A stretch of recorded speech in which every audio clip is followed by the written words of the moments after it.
Welcome you all to today's Top 10 Topics program powered by ATP. Today, our topic of discussion will be respiratory system. Respiratory system is a part of physiology, and you know that we have designed this program with the most 10 important topics for exam, which is very much essential to be revised more and more, and on the day before exams also. And this total program have been designed to concise your studies for those who have less time or for those who want to emphasize on the important topics. Mind it, as respiratory system is an important part of physiology, so no questions from respiratory system can be left alone, or no questions that have been repeated from respiratory system can be mistaken. তো respiratory system থেকে ফিজিওলজিতে যেসব প্রশ্ন আসবে মনে রাখবেন প্রত্যেকটা প্রশ্নই important, এবং এখানে কোনো স্টেম যদি রিপিট হয়ে থাকে, রিপিটেড কোনো কোশ্চেন থাকে, তাহলে তো মার্কস লুজ করা যাবেই না। কিন্তু ওভারঅল ফিজিওলজি বা আমি যদি আজকের টপিক যেটা রেসপিরেটরি সিস্টেমই বলি, সেখানে কোনো মার্কস লুজ করার কোনো অবকাশ নেই। আপনি এখানে যত মার্কস লুজ করবেন তত আপনি আপনার গন্তব্য থেকে দূরে সরে যাচ্ছেন, ভালো ইনস্টিটিউটে আসার চান্স তো চলেই যাবে। তাহলে দেখেন এখানে আমরা কিছু টপিকস কে খুব বেশি এমফাসাইজ করব, যেখান থেকে রিপিটেডলি কোশ্চেন আসছে। কোশ্চেন আসে রেসিডেন্সিতে না আসলে ডিপ্লোমাতে না আসলে রেসিডেন্সিতে, এক পরীক্ষা না আসলে পরের পরীক্ষা আসবে, এমন কিছু টপিক নিয়ে আমরা জাস্ট এই ডিসকাশনটা আমরা সাজিয়েছি। So today we will discuss on the difference between apex versus base. This is one of the important topics which comes in the exam. The questions come in different ways, like compared to the base, apex has a lower, greater, or compared to the apex, the base has a greater or lower. এই ধরনের প্রশ্ন পরীক্ষায় এসে থাকে। Then surfactant is an important entity, one of the unique feature that is present in the lungs. এবং সারফেক্টেন্টের কাজ, surfactant না থাকলে কি হয়, সারফেক্টেন্টের প্রপার্টি, এগুলো প্রত্যেকটা জিনিসই পরীক্ষার জন্য important question. Circulatory changes during inspiration and expiration, very important another topic. This is the changes that occur during inhaling and exhaling the gases. There are several circulatory changes, there are several changes in the pressure, and all the pressure changes are important. Lung volume and capacities was an important topic when we studied this in the physiology in our preclinical side. So it is also important, equally important in our post-graduation exams, in any post-graduation exam that you are going to sit for. Lung compliance and what are the conditions in which the compliance is raised is also an important discussion. Then we will be discussing about the oxyhemoglobin dissociation curves, the factors that shape this curve, and then few changes that are important in case of respiratory system, changes that occur in the high altitude, changes that occur during exercise, changes that occur during pregnancy, changes that results as a result of old age, the changes that occur in old age. These all changes are important. Among this, changes in the high altitude have repeated appearance in the exam, so we are taking this discussion in our top 10 topic. And then one of the important aspect is what are the changes that occur due to chloride shift. Chloride shift is very important aspect, as the question frequently comes in the exam, that what are the changes that occur in the blood as it passes through the systemic capillaries, or what are the changes that occurs in the blood as it passes through the pulmonary capillaries. এই কোশ্চেনটা আসলে indirectly chloride shift থেকে এই প্রশ্নটা আসে, যে যখন blood ওখান দিয়ে যায় তখন ক্লোরাইড কোন দিকে মুভ করে, কার্বন ডাইঅক্সাইড কোন দিকে মুভ করে, এটার উপর বেস করে আসে। Hyperventilation and its changes, it is also another important change. The hyperventilation হওয়ার কারণে বডিতে কি কি প্যারামিটারে চেঞ্জ হয় এবং এটার ফলে কি কি আলটিমেট ইফেক্ট হয়, সেই জিনিসটা পরীক্ষার জন্য খুব important steps. And finally, obstructive versus restrictive disease. This is one we will be discussing at the end, which is also an important aspect of the exam, where question comes like what are the parameters that are more in restrictive or the parameters that are more in obstructive. So discussion চলে যাওয়া যাক। এখানে যে 10টা topic দেওয়া হয়েছে, আমরা যখন এভাবে প্রত্যেকটা ক্লাস করে যাব, আপনাদের হয়তো আমরা 28টা বা 29টা টপিকস আমরা এটাকে ভাগ করেছি আর সাবজেক্টে ভাগ করেছি, তখন প্রত্যেকটা 10টা টপিক মানে হচ্ছে দিন শেষে আপনাদের অলমোস্ট 200 প্লাস টপিকস আমরা ডিসকাস করব।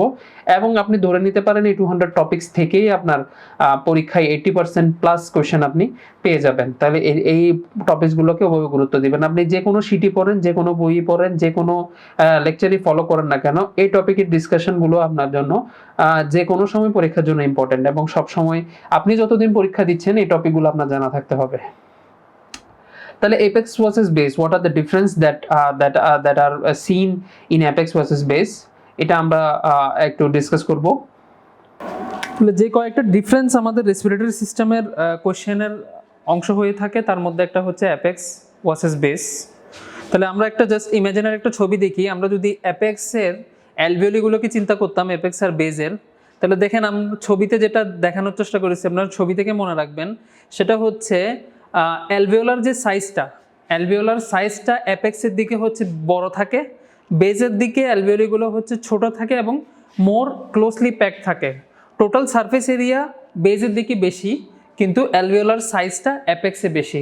তাহলে এটা হলো আপনার একটা স্টেম, যে অ্যাপেক্স এবং বেজের কম্প্যারিজন যখন পরীক্ষায় আসে তখন কোশ্চেনগুলো এমন হয় যে compare to the apex base has, বা compare to the base apex has greater এভাবে করে স্টেম আসে। তাহলে কি কি পয়েন্ট আছে আমরা সেগুলোকে দেখব। যেগুলো অ্যাপেক্সে বেশি সেগুলো আমরা লেফট হ্যান্ড সাইডে লিখবো, যেগুলো বেজে বেশি সেগুলো আমরা রাইট হ্যান্ড সাইডে দেখবো, এবং পরবর্তীতে আপনাদের চার্টটা আমরা দেখাই দিব। চার্টে এটা নোট করা আছে এখানে জাস্ট বোঝানোর জন্য। তাহলে প্রথম জিনিস আমি কি পেলাম, যে অ্যালভিওলার সাইজ,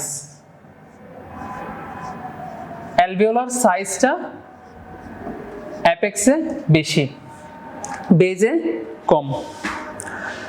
এবার দেখেন লাংসে যে ব্লাডটা এসে থাকে, যে ব্লাডটা আসে সেটা পালমানারি আর্টারি দিয়ে এবং ব্রঙ্কেল আর্টারি দিয়ে লাংসে এসে ঢুকে। পালমানারি আর্টারি আমরা জানি right side of the heart থেকে ব্লাড নিয়ে আসে, ব্রঙ্কেল সার্কুলেশন হচ্ছে ইউজুয়াল সার্কুলেশনের মতো অ্যাওর্টা থেকে একটা ব্রাঞ্চ হয়ে আলটিমেটলি এটা ব্লাড নিয়ে আসতেছে। এখন ব্লাড যখন লাংসে ফ্লো করে তখন এই ব্লাডটা গ্র্যাভিটির কারণেই কম্পেয়ার টু অ্যাপেক্স বেজের দিকে বেশি যাবে, গ্র্যাভিটির কারণেই ব্লাড ফ্লোটা নিচে বেশি যাবে। তাহলে বেজে আমরা একটা কথা বলতে পারি কি, বেজে ব্লাড ফ্লো বেশি ইন কম্প্যারিজন টু অ্যাপেক্স, বেজে ব্লাড ফ্লো বেশি। এই কথাটাকে আমরা অন্য শব্দ ইউজ করতে পারি, সেটা হচ্ছে কি পারফিউশন। তাহলে পারফিউশন বেজে বেশি। আরেকটা জিনিস দেখেন, ট্রাকিয়া থেকে যে ব্রাঞ্চটা আছে, ধরেন এটা রাইট ব্রঙ্কাস, তাহলে হচ্ছে রাইট ব্রঙ্কাই থেকে যে এয়ারটা আসে সেটাও হচ্ছে as per the direction of the trachea বা ব্রঙ্কাই, এই এয়ারটা বেশিরভাগ নিচের দিকে চলে আসে। তাহলে সেকেন্ড যে পয়েন্টটা সেটা হচ্ছে এয়ার ফ্লো।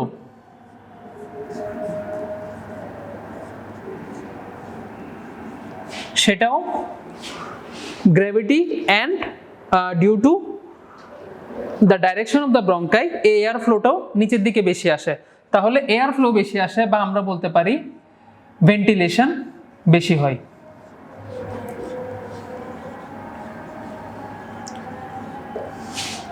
তাহলে দেখেন পারফিউশনও নিচে বেশি হচ্ছে, ভেন্টিলেশনও নিচে বেশি হচ্ছে। তবে এখন যে জিনিসটা আমি ডিসকাস করব সেটা হচ্ছে কনফিউজিং। এখন দেখেন ফর এক্সাম্পল অ্যাপেক্সের একটা ভেন্টিলেশন আছে, অ্যাপেক্সের একটা পারফিউশন আছে, বেজের একটা ভেন্টিলেশন আছে, বেজের একটা পারফিউশন আছে।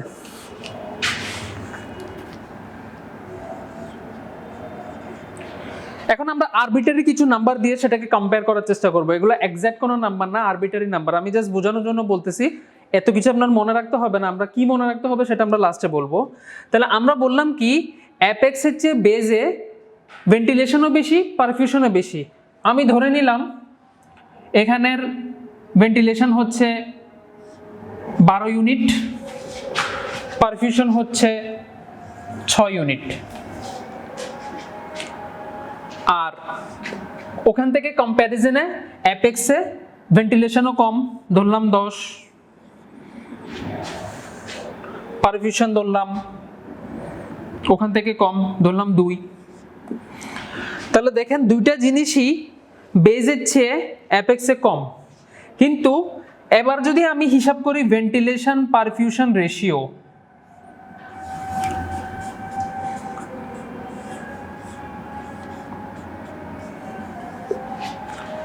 আর এখানে যদি ভেন্টিলেশন পারফিউশন রেশিও দেখি,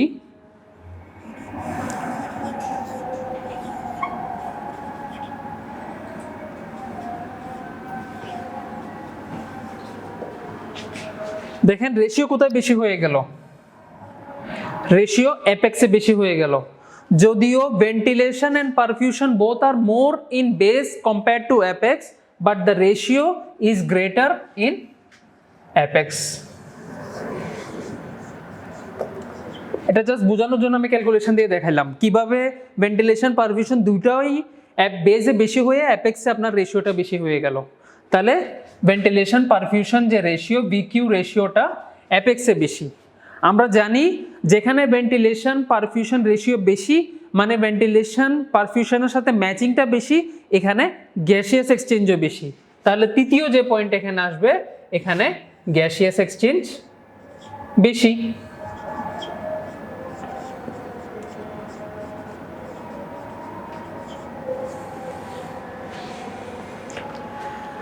নেক্সট যে পয়েন্টটা আমরা বলবো সেটা হচ্ছে এই যে ব্লাড সার্কুলেশন, আমরা বললাম যে বেজের দিকে বেশি, ব্লাড সার্কুলেশন সবসময় বেজের দিকে বেশি। যেহেতু বেজে ব্লাড সার্কুলেশন বেশি, এখানে যে এয়ারটা আসবে, যে ভেন্টিলেশনটাই আসবে, সেখান থেকে সবসময় ব্লাড এসে এক্সচেঞ্জ করবে। এক্সচেঞ্জ করে হচ্ছে সবসময় এই অংশ থেকে সবসময় হচ্ছে অক্সিজেনকে ব্লাডে নিয়ে ফেলবে, কার্বন ডাইঅক্সাইডকে লিবারেট করবে। যেহেতু এই জায়গায় পারফিউশনটা বেশি, তাহলে এখানে আপনার অক্সিজেন নেওয়ার টেন্ডেন্সি বেশি থাকবে, কার্বন ডাইঅক্সাইড রিলিজ করার টেন্ডেন্সি বেশি থাকবে। আর ওখানে যেহেতু পারফিউশন কম, অ্যাপেক্সের দিকে যেহেতু পারফিউশন কম, তাহলে এখানে অক্সিজেনগুলো ইউটিলাইজ হচ্ছে না, ওখানে ব্লাড কম যাচ্ছে, অক্সিজেনও কম দিচ্ছে। ফলে হচ্ছে কি, ভেন্টিলেশনের যে অংশটাই উপরে যাক না কেন, যে অক্সিজেনটা উপরে গেছিল সেটা উপরেই থেকে যায়, মানে বেশিরভাগ অক্সিজেনই থেকে যায়। তাহলে এখানে আরেকটা জিনিস আসে কি, এখানে পার্শিয়াল প্রেশার অফ অক্সিজেন যদি দেখা হয়, পার্শিয়াল প্রেশার অফ অক্সিজেন অ্যাপেক্সে বেশি থাকবে। আর পার্শিয়াল প্রেশার অফ কার্বন ডাইঅক্সাইডটা যেহেতু এখানে অক্সিজেনগুলো নিয়ে কার্বন ডাইঅক্সাইড ছেড়ে দিচ্ছে, বেশি বেশি ব্লাড আসতেছে, পার্শিয়াল প্রেশার অফ কার্বন ডাইঅক্সাইডটা বেজে বেশি থাকবে ইন কম্প্যারিজন টু অ্যাপেক্স। আর দুটো জিনিস যেটা পরীক্ষার স্টেমের জন্য ইম্পর্টেন্ট, সেটা আপনারা মুখস্থ রাখবেন, সেটা হচ্ছে কমপ্লায়েন্স এবং ইন্ট্রাপ্লিউরাল প্রেশার। ইন্ট্রাপ্লিউরাল প্রেশার সবসময় নেগেটিভ থাকে। ইন্ট্রাপ্লিউরাল প্রেশার সবসময় লাংসকে এক্সপান্ড করার জন্য, কোলাপস প্রিভেন্ট করার জন্য প্লিউরার ভিতরে যে প্রেশারটা, ভিসেরাল এবং প্যারাইটাল লেয়ারের মাঝখানে প্রেশারটা সবসময় নেগেটিভ রাখা হয়। এটা সবসময় একটা নেগেটিভ লেভেলে থাকে, যাতে লাংকে পার্শিয়ালি কোলাপসটা তারা এটার কারণে প্রিভেন্ট করে। এই নেগেটিভ যে ইন্ট্রাঅ্যালভিওলার প্রেশারটা, নেগেটিভ ইন্ট্রাঅ্যালভিওলার প্রেশারটা হচ্ছে অ্যাপেক্সে মোর নেগেটিভ থাকে। আমি যদি ধরে নিই যে অ্যাট দ্য হার্ট লেভেল সেটা যদি -5 হয়, সেটা অ্যাপেক্সে একটু বেশি থাকবে, -6 হইতে পারে, -7 হইতে পারে, আর এখানে একটু কম হইতে পারে, -4। তাহলে মোর স্টেমটা এভাবে আসে, মোর নেগেটিভ ইন্ট্রাপ্লিউরাল প্রেশার।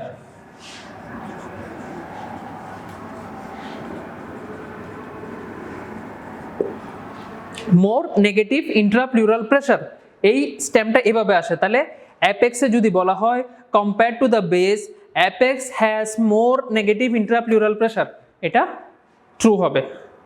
আর এখানে যে পয়েন্ট আরেকটা আপনারা মনে রাখবেন, সেটা হচ্ছে কমপ্লায়েন্স। কমপ্লায়েন্সের কথাটা আসে, যেহেতু বেজের নিচে আমরা বললাম যে surface area, overall surface area বেশি, এখানে অনেকগুলো অ্যালভিওলি প্যাক থাকে, যখনই এয়ার যায় এই জায়গাটার এক্সপান্সিবিলিটি ভালো, এই জায়গায় এয়ার দিলে একটা ইউনিট প্রেশারের এক্সপান্সিবিলিটিটা ভালো বেজের ক্ষেত্রে।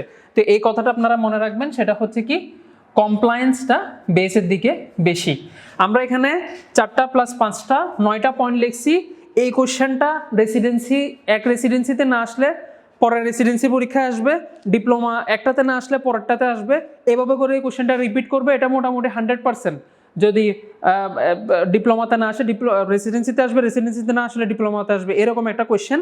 এবং স্টেম এই 9টা যদি আপনারা মনে রাখতে পারেন, এই কোশ্চেনটা আসলে সব মার্কস আপনারা ক্যারি করতে পারবেন। তাহলে দেখেন আমরা যে জিনিসগুলো বললাম সেটাকে আমরা এখানে ট্যাবুলেট করছি, এবং এই টেবল আমাদের আজকের প্রেজেন্টেশনে ট্যাবুলেশনের একটা ক্রাইটেরিয়া হচ্ছে এখানে যত কিছু আপনি লাল কালারে দেখছেন যেগুলোকে রেডেন করা হয়েছে, ওই সব লাইনগুলো হচ্ছে পরীক্ষায় ইদার গত 10 বছরে যে রেসিডেন্সি বা ডিপ্লোমা পরীক্ষা হয়েছে এগুলো either one or the other পরীক্ষায় এগুলো আসছে, এগুলো স্ট্যাম্প হিসেবে আসছে দেখে এগুলো এখানে লাল করা আছে। তাহলে এই আপনি আবার আমাদের যে 10 টপিকসের ডিসকাশনের ভিতর যদি আবার আরো ইম্পর্টেন্ট লাইনস যদি লাগে তাহলে হচ্ছে রেড লাইনগুলো, এগুলো পরীক্ষায় চলে আসছে অলরেডি, মানে এগুলো বোর্ড কোশ্চেন, তো এগুলো মনে রাখবেন। এরপর আসেন সারফেক্টেন্ট। তো সারফেক্টেন্ট আমরা জানি কি, surfactant is a lipoprotein which contains phospholipid. তাহলে পরীক্ষা কোশ্চেন আসে what is the content of surfactant, is it a carbohydrate molecule, is it a protein molecule, না আপনার পরীক্ষার মধ্যে স্টেমস এর মধ্যে যদি লাইপোপ্রোটিন দেয় আপনাকে ট্রু দিতে হবে, ফসফোলিপিড এর ট্রু দিতে হবে। কার্বোহাইড্রেট এখানে নাই, কার্বোহাইড্রেট একবার পরীক্ষার স্টেম ছিল, দেখেন এটা আমরা এখানে লিখে দিয়েছি, এটা ফলস হবে। তারপর হচ্ছে কি, আমরা জানি সারফেক্টেন্টের কাজটা কি। সারফেক্টেন্ট হচ্ছে অ্যালভিওলার এপিথেলিয়ামের সারফেসে হচ্ছে স্প্রেড করে, এবং যে সারফেস টেনশন লাংসের মধ্যে আছে সেই সারফেস টেনশনটাকে কমিয়ে দেয়। সারফেস টেনশন জিনিসটা কি? সারফেস টেনশন হচ্ছে it is the tendency of molecules to attract each আদার।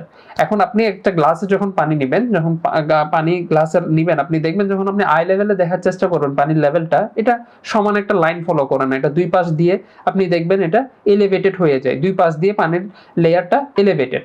একইভাবে আপনি যদি গ্লাসের মার্কারি রাখতেন, আপনাদের বাসায় যদি থার্মোমিটার থাকে, এটা আমরা জানি তার মার্কারির এই প্রপার্টির জন্য এটাকে ইউজ করা হয়। থার্মোমিটারের মার্কারি যদি আপনি দেখেন তখন দেখবেন তার ইলিভেশন নাই, তার দুই পাশে ডিপ্রেশন, যেখানে লেভেলটা হবে মার্কারির সেখান থেকে হচ্ছে দুই পাশে ডিপ্রেশন। তাহলে এটা কেন হয়? এটা হচ্ছে মার্কারির মধ্যে সারফেস টেনশনটা অনেক বেশি কম্পেয়ার টু ওয়াটারের সারফেস টেনশনটা কম। এই জন্য ওয়াটারের সারফেস টেনশন কম, ওয়াটার ছড়াই যেতে চাই, এই জন্য এটাতে ইলিভেশন থাকে। আর মার্কারির ভিতরে সারফেস টেনশনটা বেশি দেখে সে নিজের মধ্যে অ্যাট্রাক্ট করে, যত কম নিজেকে যত কম ছড়ানো যায় সেভাবে সে স্প্রেড হয়। তাহলে এই প্রপার্টিটা লাংসের মধ্যে আছে। লাংসের ইন্টারনাল যে ফ্লুইড মেমব্রেন বা অ্যালভিওলার এপিথেলিয়ামের ভিতরে যে লেয়ারটা, সেটার সারফেস টেনশন অনেক বেশি। Lungs tends to collapse, usually নিজের থেকে কোল্যাপস হতে চাই। এই জন্যই তো আমরা যখন ইন্সপিরেশন নিই, এক্সপিরেশন করতে আমার আলাদা কোনো এফোর্ট লাগে না। আমরা সবাই এটা জানি যে নর্মাল এক্সপিরেশনে আমার কোনো মাসেলেরও কাজ নাই, নর্মাল এক্সপিরেশনে আমার আলাদা কোনো ওয়ার্ক অফ ব্রিদিংও অ্যাড হয় না। কিন্তু ইন্সপিরেশনে আমাকে অনেক কিছু সরাই। আমি যখন ইন্সপায়ার করি অনেকগুলো ইলাস্টিক টিস্যুকে এক্সপান্ড করতে হচ্ছে, থোরাক্সকে এক্সপান্ড করতে হচ্ছে, ডায়াফ্রামকে নিচে স্ট্যান্ড করতে হচ্ছে, এই ইন্সপিরেটরি মাসেলগুলোর কাজ করতে হচ্ছে, তাহলে অনেকগুলো ওয়ার্ক আমাদেরকে করতে হয়। কিন্তু এক্সপিরেশনের সময় এগুলো অটোমেটিক্যালি হয়ে যায়, কারণ লাংস আগের জায়গায় ফিরে যায়। তাহলে লাংসের সবসময় টেন্ডেন্সি হচ্ছে কোল্যাপস করার, এবং লাংসের সবসময় টেন্ডেন্সি হচ্ছে যে সারফেস টেনশন বেশি কেন, যে এটা কোল্যাপস করার চেষ্টা করে। সারফেস টেনশন বেশি, সারফেসকে ধরে রাখার চেষ্টা করে, ফ্লুইড সারফেসকে ধরে নিয়ে আসে। এই জায়গায় এটা সৃষ্টিকর্তার এমন একটা সৃষ্টি। সারফেক্টেন্ট জিনিসটা কি করে, তার যেহেতু লিপিড বাইলেয়ার আছে, তার একটা হাইড্রোফোবিক এন্ড আছে, একটা হাইড্রোফিলিক এন্ড আছে। এই হাইড্রোফোবিক যে এন্ডটা সেটা ওয়াটারের এগেইনস্টে থাকবে, এবং যে ফ্লুইড লাইনিং যেটা অ্যালভিওলার এপিথেলিয়ামের নিচে আছে সেটার মধ্যে হচ্ছে হাইড্রোফিলিক পার্টটা থাকে। এটা এমনভাবে স্প্রেড করে যাতে আপনার যে ফ্লুইড মেমব্রেন, যে মেমব্রেনের নিচে যে ফ্লুইড লেয়ার আছে তার সারফেস টেনশনটা সে কমিয়ে দেয়। এখন চিন্তা করুন, এই সারফেস টেনশনটা পরীক্ষায় প্রশ্ন আসা হচ্ছে সারফেস টেনশনটা কতটুকু কমাই। সারফেস টেনশনটা হচ্ছে 40 to 90% কমিয়ে দেয়। নর্মাল সারফেস টেনশনটা 40 থেকে 90% সে কমিয়ে দেয়। পরীক্ষার একবার স্টেম আসছিল 70%, তাহলে 70% ট্রু হবে। এবং it spreads beneath the alveolar epithelium, এটা পরীক্ষার স্টেম ছিল, এটা ফলস হবে। বিনিথ হয় না, এটা অ্যালভিওলার এপিথেলিয়ামের উপরে গিয়ে স্প্রেড করে। এবং এটার যে পার্ট আছে, দুইটা পোর্শন আছে। পরীক্ষার টাইম আসছিল ইট ফর্মস এ মনোমলিকুলার লেয়ার, এটা মনোমলিকুলার লেয়ার হয় না, এটা মনোনিউক্লিয়ার লেয়ার। পরীক্ষার টাইম ছিল এটা মনোনিউক্লিয়ার লেয়ার হয় না, এটা মনোমলিকুলার লেয়ার। একটা মলিকিউল প্রত্যেক ফ্লুইডে গিয়ে স্প্রেড করে। তাহলে এই কয়েকটা কথা এখানে ইম্পর্টেন্ট আছে। এবং এই সারফেস টেনশনটা কমিয়ে দেওয়ার ফলে তাহলে কি হয়, সারফেস টেনশনটা কমিয়ে দেওয়ার ফলে আচ্ছা, আরো কয়েকটা জিনিস সারফেক্টেন্ট আপনার জানতে হবে যে এটা আসে টাইপ 2 অ্যালভিওলার এপিথেলিয়াল সেল। আমরা জানি যে 3 ধরনের সেল লাংস আছে, টাইপ 1, টাইপ 2 এবং অ্যালভিওলার ম্যাক্রোফেজ। তার মধ্যে টাইপ 2 থেকে হচ্ছে সারফেক্টেন্ট সিক্রেট হয় এবং এই সিক্রেশনটা শুরু হয় জেস্টেশনাল লাইফে 28 উইকসে। 28 উইকস থেকে এটা সিক্রেশন হয়, and this is one of the reason that when we terminate any pregnancy before 28 weeks, then we give an a steroid injection to the mother. For this, the function of this steroid is it helps in this lung maturation through maturation of the surfactant, which is very much essential for a newborn to initiate his breathing. এই সারফেক্টেন্টটা দিয়ে যে প্রথম যে নিঃশ্বাসটা নিবে, তখন তো pulmonary hypertension অনেক বেশি প্রেসার থাকে, যে প্রথম নিঃশ্বাস যখন সে নিবে তখন এই সারফেক্টেন্টের কারণেই আসলে সারফেস টেনশনটা রিলিজ হয়ে সে প্রথম ইন্সপিরেশনটা নিবে। and once the inspiration start, it goes on under the control of the nervous system and all the autonomic factors and the chemical factors which regulates the respiration. তাহলে অনেক ইম্পর্টেন্ট একটা factor. এবং এটা মনে রাখবেন, স্মোকারদের ক্ষেত্রে এই সারফেক্টেন্ট সিক্রেশনটা হ্যাম্পার হয় because it totally destroys the type 2 alveolar cell. তাহলে এখন যে সারফেস টেনশনটা কমলো, কি কি কাজ হবে? সারফেক্টেন্ট দেখেন ইট রিডিউসেস দ্য সারফেস টেনশন। যখন আমি সারফেস টেনশনটা কমিয়ে দিচ্ছি, তাহলে লাংসের যে কোলাপসিং টেন্ডেন্সি সেটা কমিয়ে দিচ্ছি, তাহলে লাংকে এক্সপান্ড করা যাচ্ছে। আগে সারফেক্টেন্ট ছাড়া যদি আমি একটা লাং কল্পনা করি, তাহলে এটা আরো স্টিফ হবে, সেটাকে এক্সপান্ড করা কঠিন হবে। তাহলে সারফেক্টেন্ট সহ যে লাংটা সেটাকে এক্সপান্ড করা সহজ হবে। তাহলে ইন আদার ওয়ার্ডস আমি যদি বলি সারফেক্টেন্ট এই এক্সপানশনকে সহজ করে দেয়, তাহলে এটা ট্রু। তাহলে সারফেক্টেন্ট এক্সপানশনকে সহজ করে দেয় মানে কি? এক্সপানশন বেশি হওয়া মানে কি? লাংসের কমপ্লায়েন্সটা ভালো, তাকে আমি অল্প প্রেশার দিলে সে বেশি এক্সপান্ড করতেছে, তাহলে সারফেক্টেন্ট কমপ্লায়েন্স বাড়িয়ে দেয়। কতটা ট্রু? এটা একই কথা। এবং সারফেক্টেন্ট কোলাপসিং টেন্ডেন্সিকে কমিয়ে দেয়, একই কথা এই এক্সপ্লেনেশনের মধ্যেই। এবং সারফেক্টেন্ট হচ্ছে কি করে? কোলাপসিং টেন্ডেন্সিটা কমিয়ে দেয়। সারফেক্টেন্ট অ্যালভিওলার সাইজগুলোকে বড় রাখে। হ্যাঁ, কারণ সারফেক্টেন্ট থাকলে অ্যালভিওলার সাইজগুলো চুপসে যাচ্ছে না, বড় থাকতেছে। তাহলে কি কি বাড়লো? কমপ্লায়েন্স বাড়লো আর অ্যালভিওলার সাইজ বাড়লো। দুইটা জিনিস ইনক্রিজ করে। সারফেস টেনশন দুইটা জিনিসকে ইনক্রিজ করে, মনে রাখবেন, দুইটা জিনিসকে ইনক্রিজ করে। Surface tension surfactant compliance increase করে, অ্যালভিওলার সাইজকে ইনক্রিজ করে, আর বাকি সব জিনিস কমায়। কি কি কমায়? এই যে সে কমপ্লায়েন্স বাড়ালো, এক্সপানশনটাকে সহজ করলো, তাহলে সে ওয়ার্ক অফ ব্রিদিংকে কমিয়ে দেয়। আমার আগের মতো কষ্ট করতে হয় না। সারফেক্টেন্ট ছাড়া একটা লাংয়ের অনেক কষ্ট করতে হবে, কষ্ট কম, ওয়ার্ক অফ ব্রিদিং কমে যায়। এই যে ইন্টারনালি সে হচ্ছে একটা ইন্টারনাল যে প্রেশার সেটা যেহেতু কমিয়ে দেয়, তাহলে বাইরে যে ব্লাড ভেসেল সেগুলো থেকে ফ্লুইড অ্যালভিওলার ভিতরে ঢুকে যাওয়ার যে টেন্ডেন্সি সেটাও কমিয়ে দেয়। তাহলে নেট যে ফিল্ট্রেশন প্রেশার, ক্যাপিলারি থেকে ফ্লুইডগুলো অ্যালভিওলার ভিতরে ঢুকে যাওয়ার চেষ্টা করবে ডিফিউশনের মাধ্যমে। অ্যালভিওলার ভিতরে তো এয়ার, কোনো ফ্লুইড নাই, এই যে টেন্ডেন্সিটা সেটা সারফেক্টেন্ট কমিয়ে দেয়। এই জন্য নেট ফিল্ট্রেশন প্রেশারটা হচ্ছে সবসময় সে কমিয়ে রাখে, যার ফলে পালমোনারি এডিমা হয় না। তাহলে সে পালমোনারি এডিমা কমায়, সে ওয়ার্ক অফ ব্রিদিং কমায়, সে সারফেস টেনশন কমায় এবং কমপ্লায়েন্স বাড়ায়, অ্যালভিওলার সাইজ বাড়ায়। এর বাইরে দুটা জিনিস, যেহেতু সেখানে ফ্লুইডগুলোকে টেনে নিয়ে আসতেছে না, তাহলে ব্লাড ফ্লো মেনটেন হবে। তাহলে ব্লাড ফ্লো বাড়ায় যদি বলে, তাহলে এটাও আপনাকে পরীক্ষা ট্রু দিতে হবে। পরীক্ষা আসছে, দেখেন স্টেম আসছিল। আর inflation of the lung in the newborn আমি কিছুক্ষণ আগে বলেছি। এবং কোশ্চেনটা ঘুরে আসতে পারে যে ল্যাক অফ সারফেক্টেন্ট কজেস এই। এখন আমি যে দুটো জিনিস বলছি যে বাড়ায়, সেটা এখানে কমে যাবে। যেগুলো কমছে বলছে এগুলো এখানে বেড়ে যাবে। তাহলে এখানে কি কমবে?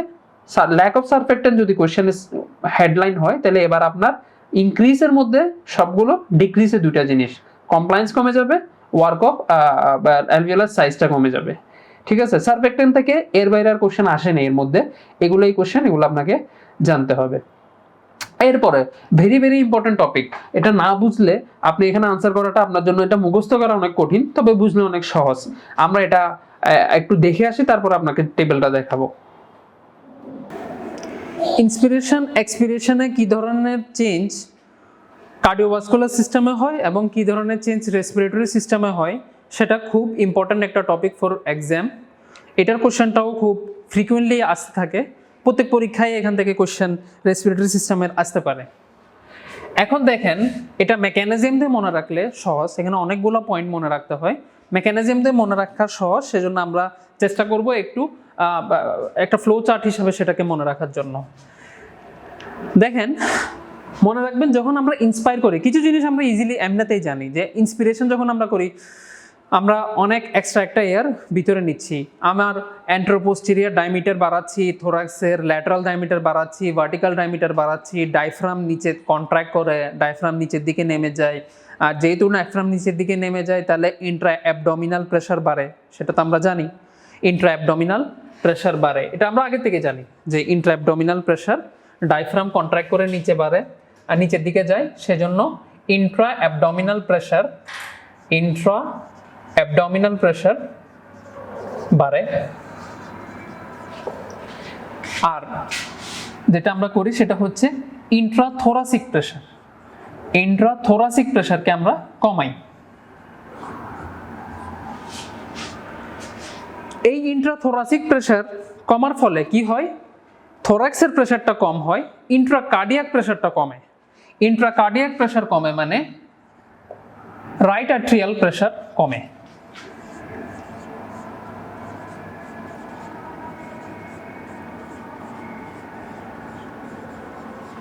তাহলে রাইট অ্যাট্রিয়ামের প্রেশার কম, যখন রাইট অ্যাট্রিয়ামের প্রেশার কম তাহলে রাইট অ্যাট্রিয়ামে ব্লাড আসে কোত্থেকে, আমরা জানি ভেনাস রিটার্ন যেটা হয় সুপিরিয়র ভেনা কাভা থেকে এবং ইনফিরিয়র ভেনা কাভা থেকে যে ব্লাডটা আসে রাইট অ্যাট্রিয়ামে সেটা হচ্ছে কি ভেনাস রিটার্ন, সেটাকে আমরা কি বলি ভেনাস রিটার্ন।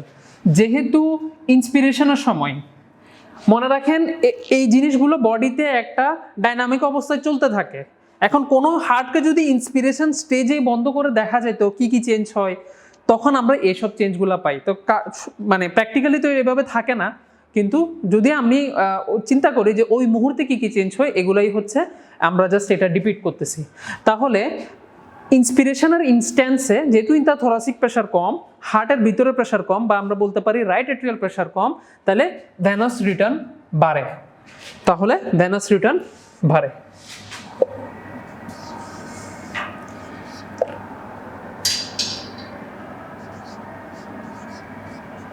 রাইট সাইডে ভেনাস রিটার্ন বাড়ে। যখন রাইট সাইডে ভেনাস রিটার্ন বাড়তেছে, রাইট সাইডে অনেক ভেনাস রিটার্ন হয়, তখন এই ব্লাডটাই আলটিমেটলি আমরা জানি রাইট ভেন্ট্রিকল হয়ে পালমানারি অ্যাওর্টা হয়ে পালমানারি ট্রাঙ্কের মাধ্যমে আলটিমেটলি লাংসে যাবে। আরেকটা কথা এখানে মনে রাখেন, সেটা হচ্ছে যখন আমরা ইন্সপায়ার করি তখন এক্সট্রা 500 ml ব্লাড লাংসে যায়, যেহেতু লাংসের একটা পারফিউশন হয়, ইন্ট্রা পালমানারি প্রেশারও যেহেতু কমে সেজন্য হচ্ছে লাংসে এক্সট্রা 500 ml ব্লাড যায়। সেটা কোত্থেকে যায়, এই যে ভেনাস রিটার্ন হলো একটু বেশি ব্লাড আসলো রাইট হার্টের বেশি ব্লাড পালমানারি আউটা দিয়ে, পালমানারি ট্রাঙ্ক দিয়ে, পালমানারি আর্টারি দিয়ে এই এক্সট্রা ব্লাডটা হচ্ছে লাংসে যায়, তাহলে পালমানারি সার্কুলেশনের ফ্লো বাড়ে।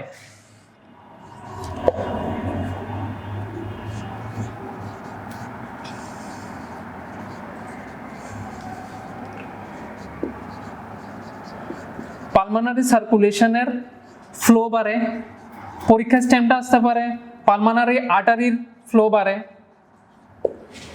দুইটাই সেম ফ্লো বাড়ে, লাংসে এক্সট্রা অ্যামাউন্ট অফ ব্লাড যাচ্ছে, এবং এই যে এক্সট্রা অ্যামাউন্ট অফ ব্লাড লাংসে যাচ্ছে, যেহেতু লাংসের ইন্ট্রাপালমানারি প্রেশার কম, ইন্ট্রাথোরাসিক প্রেশার কম, তখন এই ব্লাডকে জায়গা করে দেওয়ার জন্য কি কমে, পালমানারি ভাস্কুলার রেজিস্ট্যান্সটা কমে যায়।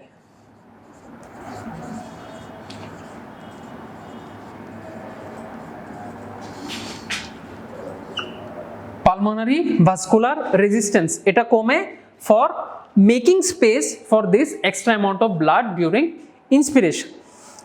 আচ্ছা, যেহেতু ভেনাস রিটার্ন হয়ে এক্সট্রা ব্লাড আসলো, বেশি ভেনাস রিটার্ন হলো, এই এক্সট্রা অ্যামাউন্ট অফ ব্লাড লাংসে গিয়ে জমে গেছে, যেহেতু ডিউরিং ইন্সপিরেশন এখানে 500 ml ব্লাড বেশি আছে, ধরে নিলাম around 500 ml blood, total 5 litre যদি আমার কার্ডিয়াক আউটপুট হইতো, এখন 500 ml during inspiration, at the instance of inspiration 500 ml blood আমার লাংসে জমে আছে, তাহলে লাংস থেকে আলটিমেটলি পালমানারি ভেন হয়ে যে ব্লাডটা কোথায় আসে আমরা জানি, ব্লাডটা লেফট এট্রিয়ামে আসে। এই যে লেফট এট্রিয়ামে ব্লাডটা আসার কথা, যেহেতু at the moment of inspiration extra blood 500 ml blood লাংসে আছে, তাহলে লেফট এট্রিয়ামে নর্মালি যে ব্লাড আসতো সেটার চেয়ে এখন কিছুটা ব্লাড কম আসবে। তাই না? লেফট এট্রিয়ামে যদি ব্লাড কম আসে তাহলে লেফট ভেন্ট্রিকলে ব্লাড কম যাবে এবং আলটিমেটলি অ্যাওর্টা দিয়ে গিয়ে এই 500 ml যে ব্লাডটা এখানে চলে গেছে এক্সট্রা, সেটা অ্যাওর্টা দিয়ে কম আসবে। তাহলে আমরা বলতে পারি কি, লেফট ভেন্ট্রিকলের আউটপুট কম আর এখানে তো আমরা বলছিলাম ভেনাস রিটার্ন বেশি, পালমোনারি সার্কুলেশন দিয়ে বেশি যাচ্ছে, বা এটাকে অন্য কথায় বলা যায় কি, রাইট ভেন্ট্রিকলের আউটপুট বেশি। তাহলে during inspiration right ventricular output বেশি, during inspiration left ventricular output কম। পরীক্ষার স্ট্যাম্প লেফট ভেন্ট্রিকুলার আউটপুট আসে না, পরীক্ষার স্ট্যাম্প আসছে ইজেকশন ফ্র্যাকশন। আপনারা যখন সিভিএস পড়েন তখন আমরা দেখি কি, যে হার্ট যখন ডায়াস্টোলে থাকে তখন ব্লাড আস্তে আস্তে আস্তে দুই দিকেই, লেফট এট্রিয়াম থেকে লেফট ভেন্ট্রিকলে, রাইট ভেন্ট্রিকল থেকে রাইট এট্রিয়াম থেকে রাইট ভেন্ট্রিকলে ব্লাড আস্তে আস্তে ডায়াস্টোল পর্যন্ত, এন্ড ডায়াস্টোল লিমিট পর্যন্ত যে ব্লাডটা থাকে সেটাকে আমরা বলি হচ্ছে এন্ড ডায়াস্টোলিক ভলিউম। এই এন্ড ডায়াস্টোলিক ভলিউম থেকে যখন হার্ট সিস্টোলে যাবে, যখন হার্ট কন্ট্রাক্ট করবে, তখন এই ব্লাডটা পালমোনারি অ্যাওর্টা এবং পালমোনারি আর্টারি এবং হচ্ছে অ্যাওর্টা দিয়ে বের করে দিবে। যেটা বের করে দিবে সেটা হচ্ছে স্ট্রোক ভলিউম। ইজেকশন ফ্র্যাকশনটা কি আমরা জানি, ejection fraction is stroke volume divided by end diastolic volume. এখন স্ট্রোক ভলিউমটা আমরা হিসাব করি কার্ডিয়াক আউটপুট বলার জন্য, এটা usually left side of the হার্টের স্ট্রোক ভলিউম। আমরা যে স্ট্রোক ভলিউমটা বলি সেটা লেফট সাইডেরই। তাহলে লেফট ভেন্ট্রিকল থেকে যে আউটপুটটা হচ্ছে সেটাই স্ট্রোক ভলিউম, এবং এলভি আউটপুট কম হওয়া মানে কি, স্ট্রোক ভলিউম কম হওয়া। ডিক্রিজের মধ্যে তাহলে স্ট্রোক ভলিউমও কম। In other words you can also say that ejection fraction কম। পরীক্ষার স্ট্যাম্প আসে ইজেকশন ফ্র্যাকশন, তাহলে ইন্সপিরেশনের সময় ইজেকশন ফ্র্যাকশন কম। তাহলে এই কয়েকটা পয়েন্ট আমরা মনে রাখলাম, কি কি বাড়লো কি কি কমলো। এখন এখান থেকে আমরা আরো কয়েকটা জিনিস ডেরাইভ করব।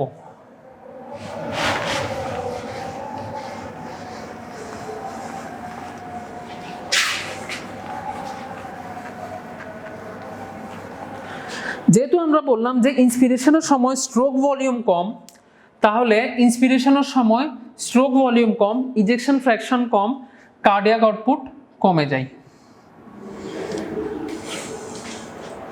তাহলে দিস ইজ আনাদার পয়েন্ট, যে ইন্সপিরেশনের সময় কার্ডিয়াক আউটপুট কম।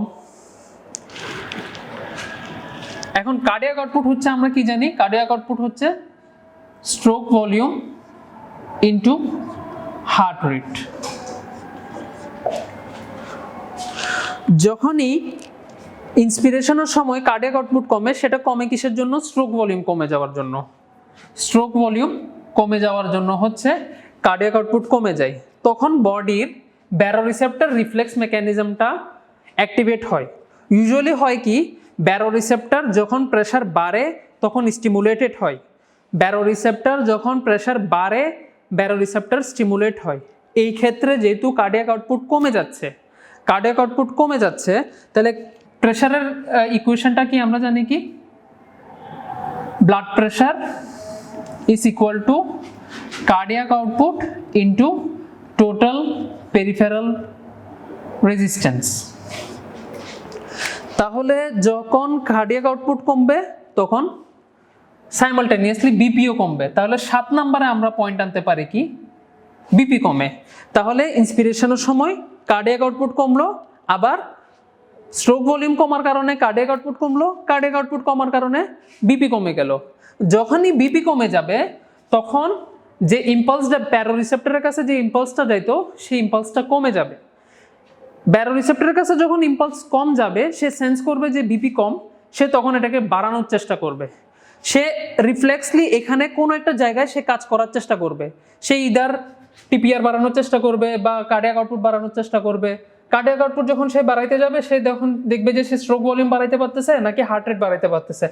যেহেতু ইন্সপিরেশনে অলরেডি স্ট্রোক ভলিউম কম, কারণ আমার এক্সট্রা ব্লাড লাংসে আছে, সেটাকে কিছু করতে পারবে না, তখন সে করবে কি, সে হার্ট রেটটাকে ধরে বাড়াই দেওয়ার চেষ্টা করবে এবং আলটিমেটলি হার্ট রেট বেড়ে যাবে।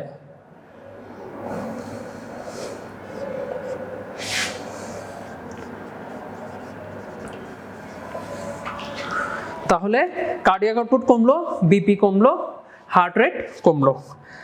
আচ্ছা, এত কথার মধ্যে যে আরেকটা কথা আমাদের মিস হয়েছে সেটা হচ্ছে কি, আমরা ভেনাস রিটার্ন বাড়ে বলছি। তাহলে যদি ভেনাস রিটার্ন বাড়ে তাহলে সুপিরিয়র ভেনা কাভা দিয়ে ব্লাড হার্টে চলে আসতেছে।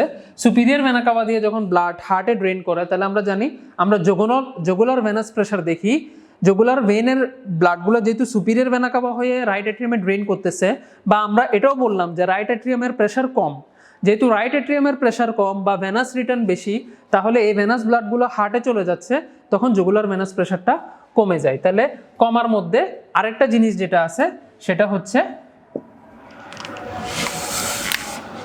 JVP and CVP.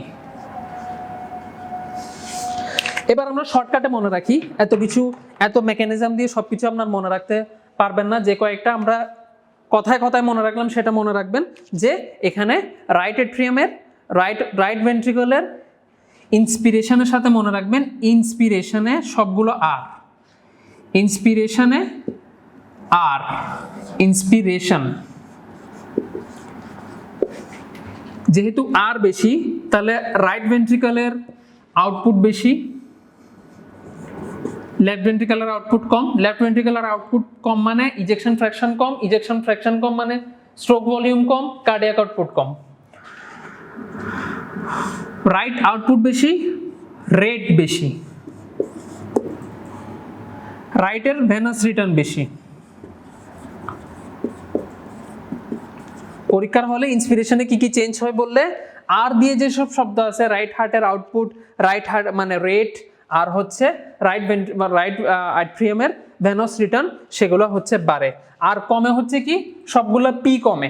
পি কমে মানে বিপি কমে, যে ভিপি কমে, সিভিপি কমে। তাহলে blood pressure, jugular venous pressure, central venous pressure, সব ধরনের প্রেশার হচ্ছে কমে। ফাইনালি আরেকটা জিনিস যেটা হচ্ছে সেকেন্ড হার্ট সাউন্ড। আমরা জানি সেকেন্ড হার্ট সাউন্ডটা, ফার্স্ট হার্ট সাউন্ডটা হচ্ছে সিঙ্গেল সাউন্ড, কিন্তু সেকেন্ড হার্ট সাউন্ডের দুইটা কম্পোনেন্ট আছে, একটা হচ্ছে A2, একটা হচ্ছে P2। আমরা জানি সেটা সব সময় স্প্লিটেড অবস্থায় থাকে, A2 হওয়ার একটু পরে P2 হয়। এটাই হচ্ছে সেকেন্ড হার্ট সাউন্ডের দুটা কম্পোনেন্ট, সেকেন্ড হার্ট সাউন্ডের দুটা কম্পোনেন্ট। এখন যেহেতু ভেনাস রিটার্ন বেশি, রাইট হার্টে ব্লাড বেশি লেফট হার্টের তুলনায়, অবশ্যই লেফট হার্টের ভালভটা আগে ক্লোজ করবে। আমরা জানি লেফট হার্টের মাসকুলার থিকনেস বেশি, কন্ট্রাকশনটা স্ট্রংলি হয়, এটা আগে ইজেকশন শেষ করে ফেলে, এই জন্য অ্যাওর্টিক ভালভটা সবসময় পালমোনারি ভালভের আগে বন্ধ হয়।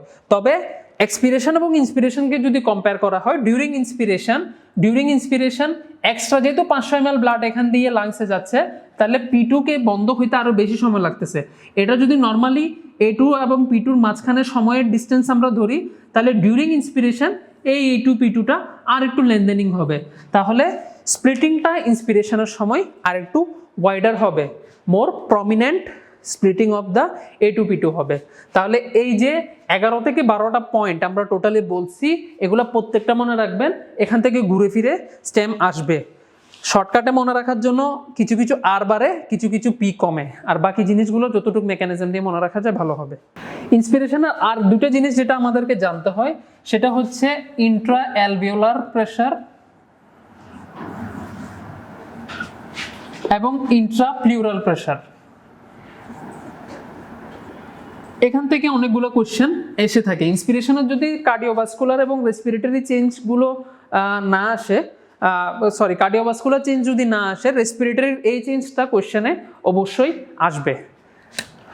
তাহলে ইন্ট্রাঅ্যালভিওলার প্রেশারের ক্ষেত্রে আপনারা জাস্ট ছবি মনে রাখবেন। আমরা ছবি মনে রাখবো, এটা একটা সুন্দর ওয়েভ যেটা -1 থেকে +1 পর্যন্ত, এটা হচ্ছে +1, এটা -1 থাকবে। প্রথম অংশটা ইন্সপিরেশন, পরের অংশটা এক্সপিরেশন। আমরা যদি এখান থেকে ভাগ করি তাহলে এটা ইন্সপিরেশন, এটা এক্সপিরেশন, এই ছবি দিয়ে মনে রাখবেন। আমরা জানি ইন্সপিরেশনের সময় ইন্ট্রাঅ্যালভিওলার প্রেশার, ইন্ট্রাপালমোনারি প্রেশার সবগুলো নেগেটিভ হয়। ইন্ট্রাঅ্যালভিওলার প্রেশার নেগেটিভ হয় দেখেই তো বাইরে থেকে বাতাস অ্যাটমসফিয়ারিক প্রেশারের থেকে, এটা তো comparison with atmospheric pressure, atmospheric pressure থেকে কম্প্যারিজন টু অ্যাটমসফিয়ারিক প্রেশার এটা -1 হয় দেখে বাতাস লাংসের মধ্যে চলে আসবে। আর যখন অ্যাটমসফিয়ারিক প্রেশারের চেয়ে বেশি হইতে থাকবে তখন এক্সপিরেশন হয়ে এয়ার আমরা এক্সহেল করে দিব। এখানে কোশ্চেন আসে যে কোন সময় এটা সবচেয়ে নেগেটিভ থাকে, কোন সময় এটা সবচেয়ে পজিটিভ থাকে। তাহলে ইন্সপিরেশনের সময় intraalveolar pressure is most negative at the mid inspiration, intraalveolar pressure is most positive or intraalveolar pressure is highest during mid expiration. এগুলো পরীক্ষার স্ট্যাম্প কিন্তু। intraalveolar pressure is minimum at the end of inspiration বা at the beginning of expiration। দেখেন প্রত্যেকবার এটা -1 থেকে গিয়ে 0-তে চলে আসে, তাহলে at the end of inspiration সেটা 0-তে, at the beginning of expiration ও সেটা 0-তে, at the end of expiration সেটা আবার 0-তে, at the beginning of inspiration ও সেটা 0-তে। তাহলে এখানে দুইটা স্টেমই আসে যে it is most negative during mid inspiration, it is most positive during mid expiration। এগুলো হলে ট্রু, এছাড়া যে কোনো কথাই বললে সেটা ফলস হবে। তারা বলে যে most negative during end of inspiration, during beginning of inspiration, এগুলো সব ফলস হবে। এটা একটা জিনিস। আর ইন্ট্রাপ্লিউরাল প্রেশারের ক্ষেত্রে কি হয়? ইন্ট্রাপ্লিউরাল প্রেশারের ক্ষেত্রে গ্রাফটা আর একটু চেঞ্জ হবে। আপনারা ছবিটা মাথায় বসা রাখেন তাহলে মনে রাখা সহজ হবে। ইন্ট্রাপ্লিউরাল প্রেশার আমি বলেছি সবসময় ইন্ট্রাপ্লিউরাল প্রেশার কিন্তু নেগেটিভ। তাহলে আমরা ধরলাম -5। ইন্ট্রাপ্লিউরাল প্রেশার সবসময় অ্যাটমসফিয়ারিক তুলনায় -5-এ থাকে, কম থাকে। এখানে যদি আমরা ইন্সপিরেশন এবং এক্সপিরেশনকে ভাগ করি, যে এটা ইন্সপিরেশন এবং এটা এক্সপিরেশন, এটাকে যদি ভাগ করি, এখানের কার্ভটা কীরকম হয়? এখানের কার্ভটা হচ্ছে 5.5 থেকে সেটা কমে কমে কমে ইন্ট্রা পালমানারি প্রেশার কমতেছে কমতেছে কমতেছে কমে এটা ধরেন -7.5, নর্মালি -7.5 পর্যন্ত যায়। পুরো ইন্সপিরেশন জুড়ে সেটা কমতে থাকে এবং পরবর্তীতে এক্সপিরেশনের সময় সেটা বেড়ে আবার আগের জায়গায় চলে যায়, -5-এর জায়গায় অ্যাট দ্য লেভেল অফ -5 সেটা চলে আসে। তাহলে এই কার্ভটা দেখেন, এই কার্ভটা হচ্ছে টোটাল ইন্সপিরেশন জুড়ে সেটা কমছে, টোটাল এক্সপিরেশন জুড়ে সেটা উঠছে। তাহলে যদি ইন্ট্রাপালমানারি প্রেশারের কথা বলা হয়, it is most negative at the mid inspiration, তাহলে ফলস হবে। ইন্ট্রাপ্লিউরাল pressure, intrapleural pressure is most negative at the end of inspiration. Intrapleural pressure is most negative at the mid of inspiration বললে false হবে। Intrapleural pressure is most positive at the mid of expiration বললো এটা false হবে। Intrapleural pressure is most negative at the end of inspiration and is most positive at or highest during end of expiration or beginning of inspiration। এই কথাটা আমরা এখন চার্টে দেখব। তাহলে দেখেন আমরা যে জিনিসগুলো দেখছি জাস্ট এই জিনিসগুলোকে এখানে ট্যাবুলেট করছি, লাল লাইনগুলো যথারীতি এগুলো পরীক্ষার স্ট্যাম্প। তাহলে এগুলো এইভাবে মনে রাখার চেষ্টা করবেন। আমরা আগে কয়েকটা জিনিস জানতাম, ইন্সপিরেশনে কি হয়, এক্সপিরেশনে কি হয়, এখন জাস্ট এগুলাকে আমরা এক্সপ্লেন করলাম। এগুলো ট্যাবুলেটেড ফর্মে আছে, আপনারা মনে রাখবেন। এক্সপিরেশনে আসলে সব উল্টা, এক্সপিরেশনে প্রত্যেকটা জিনিসই উল্টা। এক্সপিরেশনের সময় ইজেকশন ফ্র্যাকশন বেড়ে যাবে, লেফট হার্টের আউটপুট বাড়বে, রাইট হার্টের আউটপুট কমবে, স্প্লিটিংটা কমে যাবে, অলমোস্ট ফিউজ হয়ে যাবে, কোনো সেকেন্ড হার্ট সাউন্ডটা অলমোস্ট মনে হবে একটা সাউন্ডের মতো। এরপর আসেন কমপ্লায়েন্স অফ দ্য লাং। আমরা কিছুক্ষণ সারফেক্টেন্টের সাথেই এটা ডিসকাস করেছিলাম। তাহলে it is the measure of the expansibility of the lung. The volume that increases with change in the pressure is the expansibility of the lung, and it has two components. One is the elastic recoil tendency of the lung. Compliance depends on the elastic recoil tendency of the lung, and another is the elastic tendency of elastic forces of the surface tension of the fluid in the alveoli. তাহলে surfactant এই second যে কম্পোনেন্টটা সেটাকে কমিয়ে দেয়। যে ফ্লুইডের ভিতরে যে surface tension আছে সেটার একটা কম্পোনেন্ট আছে, সেটা কমপ্লায়েন্সকে রেগুলেট করে। সেটা সারফেস টেনশন বেশি হলে কমপ্লায়েন্স কম হবে, সারফেস টেনশন বেশি হলে লাং কোলাপস করতে চাইবে, কমপ্লায়েন্স কম হবে। আর অ্যাজ এ হোল লাংয়ের যে ইলাস্টিক টিস্যু, আমরা জানি আপনারা যখন হিস্টোলজি পড়বেন তখন দেখবেন যে ইলাস্টিক ফাইবারের, রেটিকুলার ফাইবারের অনেকগুলো এক্সাম্পল আমাদেরকে পড়তে হয়। ইলাস্টিক ফাইবারের একটা সবচেয়ে বড় উদাহরণ হচ্ছে লাং। তাহলে এই যে ইলাস্টিক যে ফাইবারগুলো লাংসে আছে সেগুলো রিকয়েল টেন্ডেন্সিও কমপ্লায়েন্সের উপর ইফেক্ট করে। এগুলো পরীক্ষার স্ট্যাম্প আসে না, যদি আসেও এগুলো কি করে, যত এগুলো বাড়বে ইলাস্টিসিটি সারফেস টেনশন যত বাড়বে কমপ্লায়েন্স কিন্তু কমার কথা, ঠিক আছে। নর্মাল অলমোস্ট এটা 200 ml per সেন্টিমিটার একটা measurement. Compliance of the lung is greater than combined compliance of the lung and thorax, এটা একটা ইম্পর্টেন্ট পরীক্ষার স্ট্যাম্প। আমি যদি থোরাক্স থেকে বের করে লাংস গুলাকে বাহির করে ফেলতে পারতাম এবং লাংস গুলাকে এক্সপান্ড করতে দিম, তাহলে এগুলা আরো সহজে এক্সপান্ড করতো, তাহলে এখানে কমপ্লায়েন্সটা আরো বেশি হতো।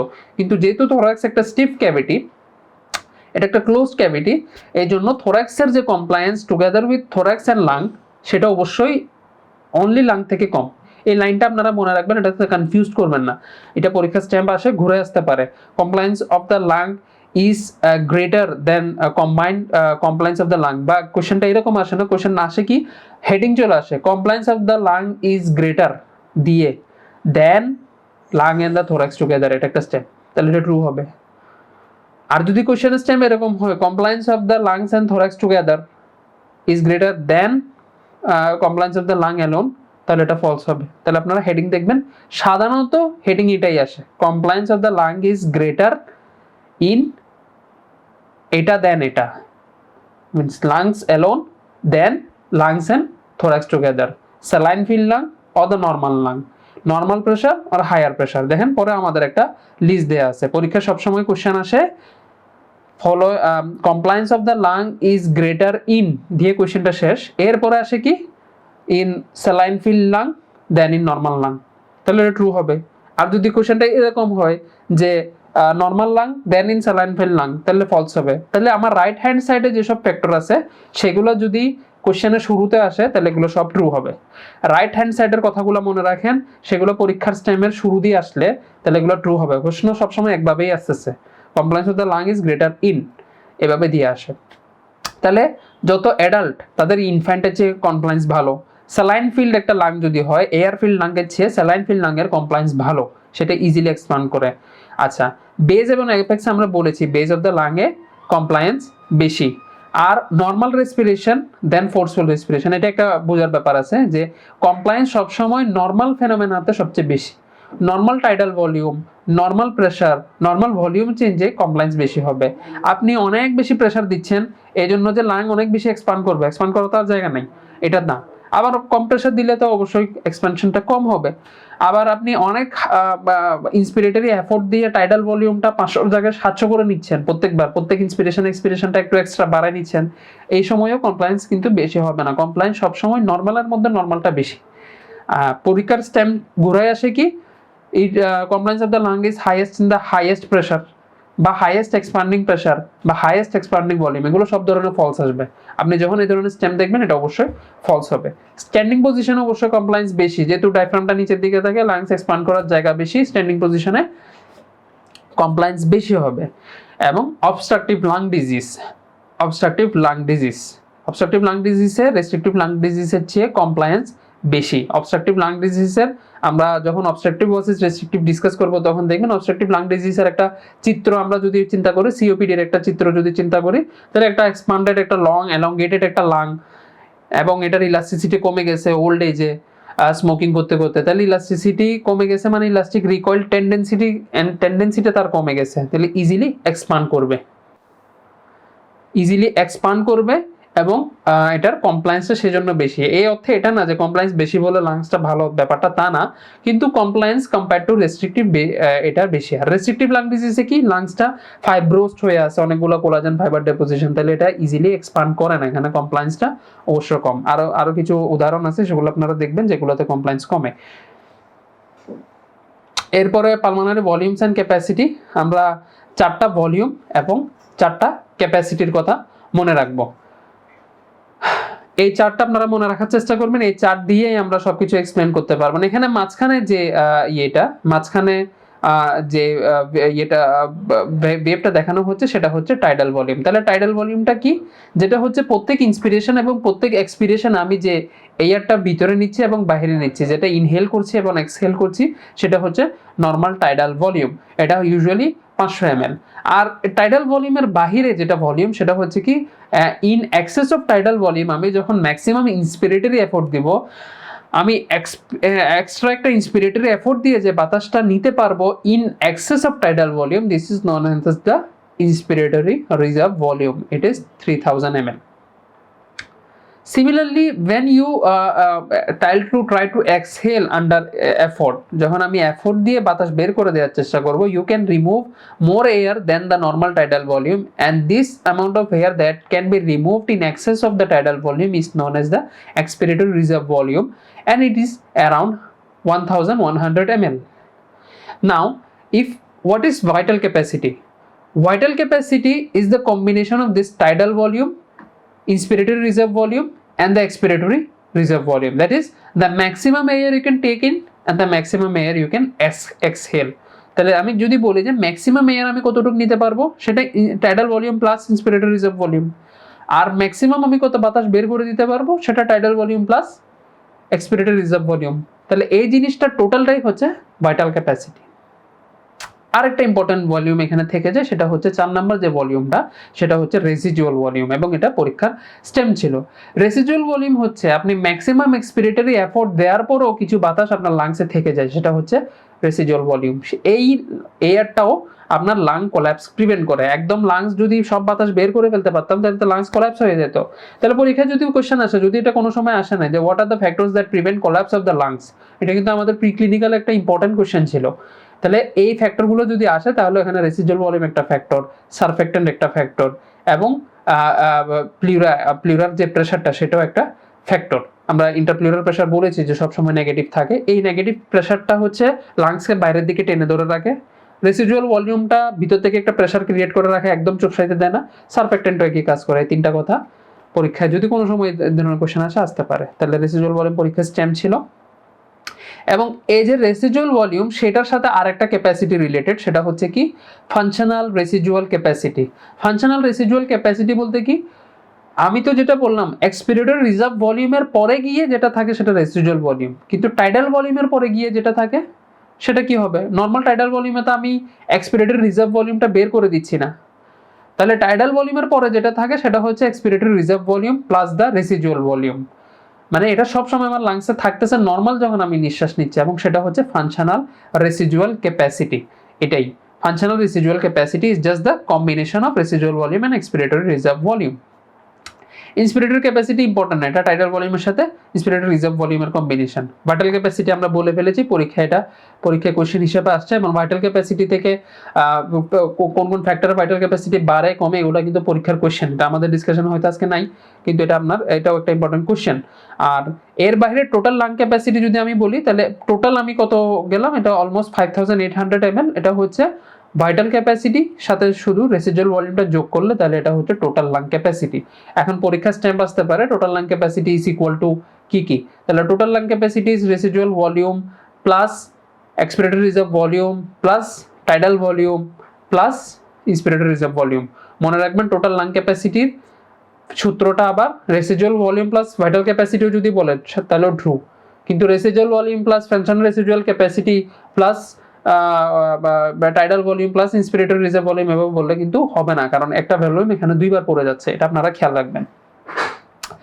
ইম্পর্টেন্ট জিনিস হচ্ছে যেটা থেকে স্টেম বারবার আসে, যে কোন কোন ভলিউম কোন কোন ক্যাপাসিটি আমরা মেজার করতে পারি না। যেহেতু আমরা স্পাইরোমেট্রি দিয়ে মেজারমেন্টটা করে থাকি, স্পাইরোমেট্রিতে যেহেতু রেসিডুয়াল ভলিউম মেজার করা যায় না, তাহলে রেসিডুয়াল ভলিউমের সাথে রিলেটেড যেসব ভলিউম এন্ড ক্যাপাসিটি সেগুলো মেজার করা যায় না। যেমন রেসিডুয়াল ভলিউমের সাথে ফাংশনাল রেসিডুয়াল ক্যাপাসিটি এবং টোটাল লাং ক্যাপাসিটি রিলেটেড, সে দুটাই মেজার করা যায় না। এরপরে ইম্পর্টেন্ট একটা ডিসকাশন হচ্ছে oxyhaemoglobin dissociation curve. What is it? It is a graphical representation of the oxygen of the hemoglobin saturation at different partial pressure of oxygen, where the partial pressure of oxygen remains in the x-axis and the percentage saturation of hemoglobin remains in the y-axis. যেহেতু এখন কোভিডের time, অনেক কথাবার্তা যে saturation নিয়ে হচ্ছে, oxygen saturation নিয়ে হচ্ছে, তাহলে এই জায়গা থেকে কোশ্চেন আসতে পারে। এটা তো আমাদের প্রিক্লিনিক্যাল লেভেলেই বলি বা লাইফের যে কোনো স্টেজে অক্সিহিমোগ্লোবিন ডিসোসিয়েশন কার্ভ একটা ইম্পর্টেন্ট ফ্যাক্টর। এখন আমাদের যেটা পরীক্ষার জন্য জানতে হয় সেটা হচ্ছে এটা রাইটে কখন শিফট করে, এটা লেফটে কখন শিফট করে। দেখেন আমার এই কার্ভটা যত রাইটের দিকে যাবে, এখন যে কার্ভটা আছে সেটা যত রাইটের দিকে যাবে, আমরা পরের ছবিটাতে দেখি। যত রাইটের দিকে যাবে, দেখেন পরীক্ষার স্ট্যাম্প ছিল যে যত রাইটের দিকে যাবে তত বেশি অক্সিজেন ডেলিভারি হবে। আমরা এই ছবিটাতে দেখি যে এখানে দেখেন এক্সাম্পল দিয়ে দেখানো হয়েছে, যেটা মাঝখানে যে অক্সিহিমোগ্লোবিন ডিসোসিয়েশন কার্ভ যেটা নর্মালি থাকে, সেটা দেখেন 50% হিমোগ্লোবিন স্যাচুরেশন হওয়ার জন্য তার পার্শিয়াল প্রেশার অফ অক্সিজেন লাগছে 27 পার্শিয়াল প্রেশার অক্সিজেনে তার 50% হিমোগ্লোবিন স্যাচুরেটেড ছিল। যখন আমি এই কার্ভটাকে রাইটের দিকে শিফট করালাম, যখন কার্ভটা রাইটের দিকে শিফট হলো, তখন কি হলো, তখন আরো বেশি পার্শিয়াল প্রেশার অফ অক্সিজেন লাগছে 50% হিমোগ্লোবিনকে স্যাচুরেট করতে। তাহলে যত রাইটের দিকে যাবে তত বেশি অক্সিজেন লাগছে হিমোগ্লোবিনকে স্যাচুরেট করতে। এই কথাটা আমি যদি উল্টাভাবে বলি, তাহলে যত রাইটের দিকে যাচ্ছে তত হিমোগ্লোবিন অক্সিজেনের অ্যাফিনিটি কমে যাচ্ছে।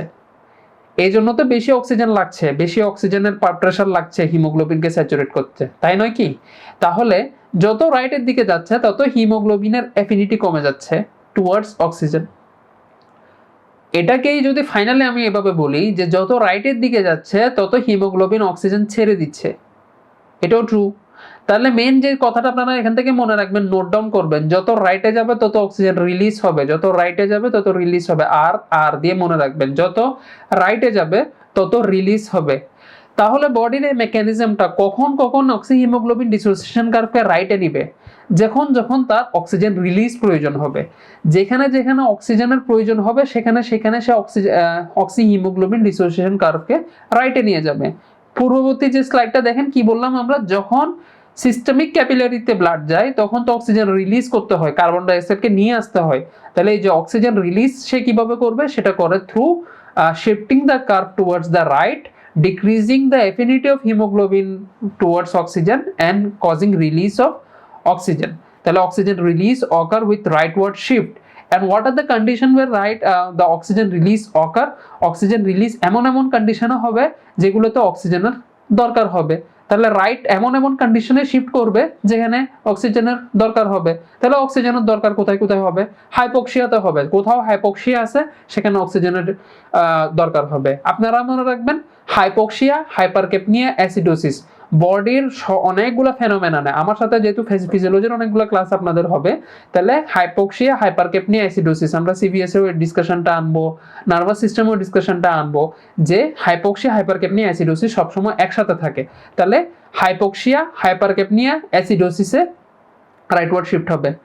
টিস্যু লেভেলে চিন্তা করেন কি কি হয়, হাইপোক্সিয়া হয়, সে অক্সিজেন সবসময় ইউটিলাইজ করছে এবং সে সবসময় কার্বন ডাইঅক্সাইড প্রডিউস করছে বিভিন্ন মেটাবলিজমের মাধ্যমে, তাহলে এখানে হাইপারকেপনিয়া হয়। টিস্যু লেভেলে যেহেতু কার্বন ডাইঅক্সাইড প্রডিউস হয়, কার্বন ডাইঅক্সাইড একটা অ্যাসিডিক গ্যাস, তাহলে একটা অ্যাসিডিক এনভায়রনমেন্ট মেনটেন হয়, তাহলে টিস্যু লেভেলে অ্যাসিডোসিস হয়। টিস্যু লেভেলে যদি আমি মেটাবলিজমটাকে বাড়িয়ে দিই তাহলে বেশি বেশি অক্সিজেন ইউজ হবে। এক্সারসাইজের সময় কি হয়, বেশি বেশি টিস্যু মেটাবলিজম হয়, বেশি বেশি ইউটিলাইজেশন অফ গ্লুকোজ হয়, বেশি বেশি অক্সিজেন লাগবে। টেম্পারেচার যখন বডির বেড়ে যায় তখনও মেটাবলিজম বেড়ে যায়, তখন বেশি বেশি অক্সিজেন লাগবে। আর ইম্পর্টেন্ট যেটা ফ্যাক্টর সেটা হচ্ছে কি P50। P50টা কি আপনি মনে রাখবেন, P50 হচ্ছে এই যে আমরা যে এখন উদাহরণ দিলাম যে 27 এবং 40, তাহলে যত রাইটের দিকে কার্ভটা শিফট করলো, আপনি দেখেন যত রাইটের দিকে কার্ভটা শিফট করলো তত বেশি অক্সিজেন লাগছে টু মেনটেন 50% স্যাচুরেশন। এই 50% স্যাচুরেশনটাই হচ্ছে P50। তাহলে যত বেশি রাইটের দিকে কার্ভ শিফট করবে তত P50 ভ্যালু বাড়তে থাকবে, এটা মনে রাখেন। আপনি রাইটের দিকে শিফট করছে দেখে P50 আগে ছিল 27, এটা হয়ে গেল 40। তাহলে যত রাইটের দিকে কার্ভ শিফট করবে 50% স্যাচুরেশন এটেন করতে আমার আরো বেশি অক্সিজেন লাগবে, তাহলে P50 বাড়বে। তাহলে P50 বাড়ার কজ এবং রাইটওয়ার্ড শিফটের কজ সেম। আর একটা ইম্পর্টেন্ট ফ্যাক্টর হচ্ছে 2,3-বিসফসফোগ্লিসারেট। 2,3-বিসফসফোগ্লিসারেটটা হচ্ছে আরবিসিতে প্রডিউস হয়, কারণ আরবিসিতে হচ্ছে কোনো মাইটোকন্ড্রিয়া নাই, আরবিসিতে কোনো মাইটোকন্ড্রিয়া নাই এবং আরবিসিতে নিজস্ব অ্যানারোবিক রেসপিরেশন চলে। আমরা জানি নিজের মধ্যে অ্যানারোবিক রেসপিরেশন চলে এবং এই অ্যানারোবিক রেসপিরেশনটা two three bisphosphoglycerate is important for production of lactate. এখন যত 2,3-বিসফসফোগ্লিসারেট প্রডিউস হইতে থাকে, ফেনোমেনাটা কত সুন্দর, আরবিসিটা যখন লাংস থেকে অক্সিজেনকে নিয়ে নিয়ে নিয়ে নিয়ে সে টিস্যু পর্যন্ত আসছে, তো টিস্যু এতগুলো পথ সে পাড়ি দিচ্ছে, ট্রাভেল করছে, তার নিজস্ব একটা এনার্জি খরচ হচ্ছে, সে অনেকগুলো গ্লুকোজ নিজের মধ্যে মেটাবলাইজ করছে, মেটাবলাইজ করে করে আলটিমেটলি কি করছে, ওই যে ল্যাকটেটে কনভার্ট করছে, এবং এই যে 2,3-বিসফসফোগ্লিসারেট তার মধ্যে হচ্ছে অ্যাকুমুলেট করছে। এই যে 2,3-বিসফসফোগ্লিসারেটটাই আবার হিমোগ্লোবিনের উপর একটা ইফেক্ট করে, যার ফলে সে অক্সিজেন ছেড়ে দেয়, তার এফিনিটি কমিয়ে দেয়। তাহলে যখন আরবিসি আস্তে আস্তে ক্লান্ত হয়ে টিস্যু লেভেল পর্যন্ত আসলো, তার মধ্যে অনেক 2,3-বিসফসফোগ্লিসারেট হিমোগ্লোবিনকে দুর্বল করে দিল, অক্সিজেনকে ধরে রাখা যাচ্ছে না, অক্সিজেনকে ছেড়ে দিল। তাহলে টিস্যু লেভেলে আস্তে আস্তে সে অনেকগুলো অক্সিজেন ছেড়ে দেয়। এই ফ্যাক্টরগুলোর অপোজিটই হচ্ছে লেফটওয়ার্ড শিফট হবে। তবে লেফটওয়ার্ড শিফটে আরো 2-3টা কথা আপনারা মনে রাখবেন, যে ফিটাল হিমোগ্লোবিন যেটা, সেটা অক্সিজেনের অ্যাফিনিটিটা অনেক বেশি, এই জন্য এটাতে লেফটওয়ার্ড শিফট থাকে। এবং কার্বন মনোক্সাইড পয়জনিংয়েও হিমোগ্লোবিনের অ্যাফিনিটি টুয়ার্ডস অক্সিজেন এমন ভাবে বাড়ে, সে অক্সিজেন ছাড়েই না, সে যেখানেই প্রয়োজন সেখানে অক্সিজেনটা ছাড়তে চায় না। সেজন্য এই দুইটা ফ্যাক্টর আপনারা পরীক্ষা স্ট্যান্ড আসলে মনে রাখবেন। P50 হচ্ছে রাইটওয়ার্ড শিফটের কজ সেম। এরপরে হচ্ছে transport of carbon dioxide in the form of bicarbonate. এটা আমরা ক্লোরাইড শিফট দিয়ে এক্সপ্লেন করব, এবং এটা দিয়েই কোশ্চেনটা আসা হচ্ছে যে পালমানারি ক্যাপিলারি গেলে কি কি চেঞ্জ হয়, আর সিস্টেমিক ক্যাপিলারিতে গেলে কি কি চেঞ্জ হয়, এটা আমরা এখন দেখব। পরীক্ষার জন্য আরেকটা ইম্পর্টেন্ট কোশ্চেন হচ্ছে এই জিনিসটা, যে as blood passes to systemic circulation, এর মধ্যে কি কি চেঞ্জ হয়, or as blood passes to the pulmonary circulation, তাদের মধ্যে কি কি চেঞ্জ হয়। বা কোশ্চেনটা অন্যভাবে আসতে পারে যে ক্লোরাইড শিফটের সময় কি কি চেঞ্জ হয়, ট্রান্সপোর্টের সময় কি ধরনের চেঞ্জ হয়, এই জিনিসটাই জাস্ট আমরা এখানে ডিপিক্ট করার চেষ্টা করব। তাহলে আমরা টিস্যু লেভেল থেকে শুরু করব। টিস্যু লেভেলে আমরা জানি কন্টিনিউয়াসলি টিস্যুর মধ্যে মেটাবলিজম হচ্ছে। তাহলে টিস্যু সবসময় হচ্ছে অক্সিজেনকে নিতে চায় এবং কার্বন ডাইঅক্সাইড রিলিজ করে। তাহলে ব্লাড যখন টিস্যুর কাছে আসে, সে দেখতে পারে কি কন্টিনিউয়াসলি অক্সিজেন টিস্যু নিয়ে নিচ্ছে এবং টিস্যু থেকে কার্বন ডাইঅক্সাইড বের করে দিচ্ছে। তাহলে ব্লাড যখন এখানে আসে, সে দেখতে পারে কি এখানে একটা স্টেট অফ হাইপোক্সিয়া আছে,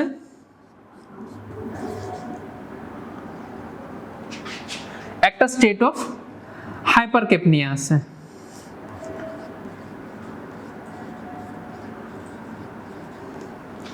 আমরা বলে আসছি কি at the state of hypoxia and hypercapnia, state of hypoxia আর হাইপারক্যাপনিয়া, এই দুইটা স্টেজেই কি হবে, right shift of oxyhaemoglobin dissociation curve হবে।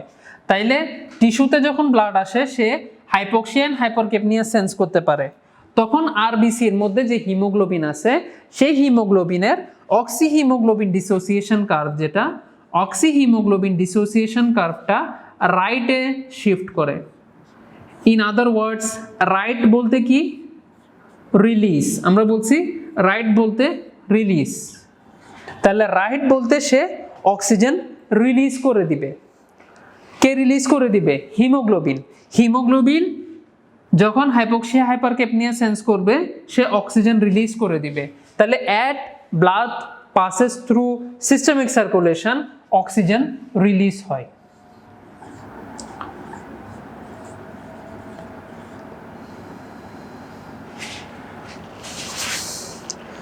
এই অক্সিজেন কোত্থেকে আসলো? আমরা বললাম হিমোগ্লোবিন,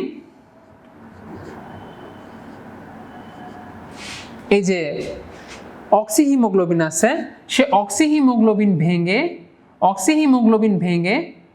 অক্সিজেন বাইরে চলে আসে এবং হিমোগ্লোবিনটা ব্লাডে থেকে যায়। এটা একটা জিনিস। তাহলে হিমোগ্লোবিন ভেঙে অক্সিজেন দিয়ে দিল। নেক্সট দেখেন, এই যে কার্বন ডাইঅক্সাইড আরবিসি মধ্যে ঢুকবে, কারণ আমরা বলে আসছি কি, আমরা জানি ট্রান্সপোর্টের ক্ষেত্রে আমরা জানি 70% of the carbon dioxide is transport in the form of bicarbonate. 70% of the carbon dioxide is transferred in the form of bicarbonate. এই বায়োকার্বনেট ফরমেশনটা হয় আরবিসির ভিতরে, because carbonic anhydrase enzyme is present in the RBC. তাহলে carbon ডাইঅক্সাইডকে bicarbonate form করতে হবে, সে form করার জন্য তাকে আরবিসিতে ঢুকতে হবে, কারণ ওখানেই রিঅ্যাকশনটা হবে। তাহলে কি হয়, এই কার্বন ডাইঅক্সাইডটা আরবিসির মধ্যে ঢুকে যায় এবং এই কার্বন ডাইঅক্সাইডটা ওয়াটারের সাথে কার্বনিক অ্যাসিড ফর্ম করে এবং যেটা ভেঙে hydrogen ion plus bicarbonate ion form করে।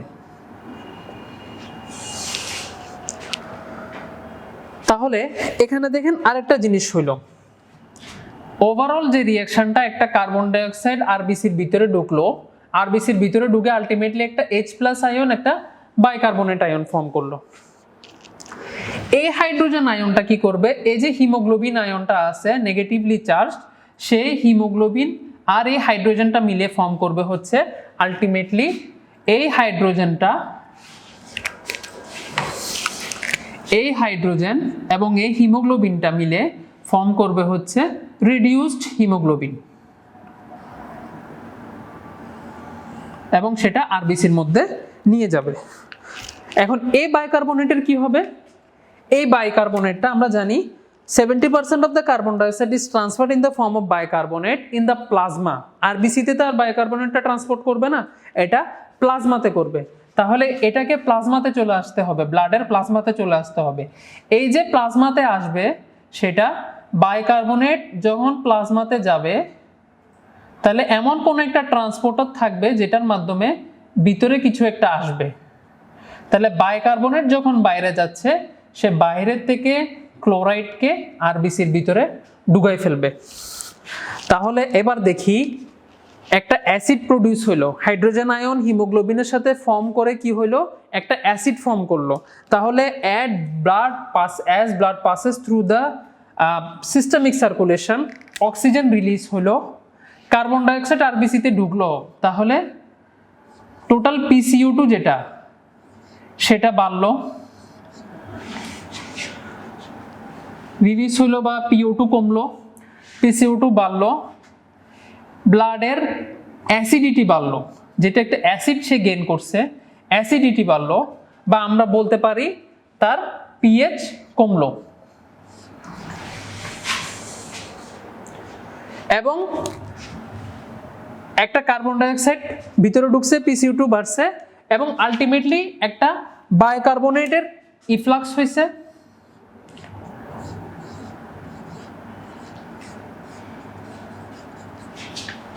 এবং একটা ক্লোরাইডের ইনফ্লাক্স হয়েছে।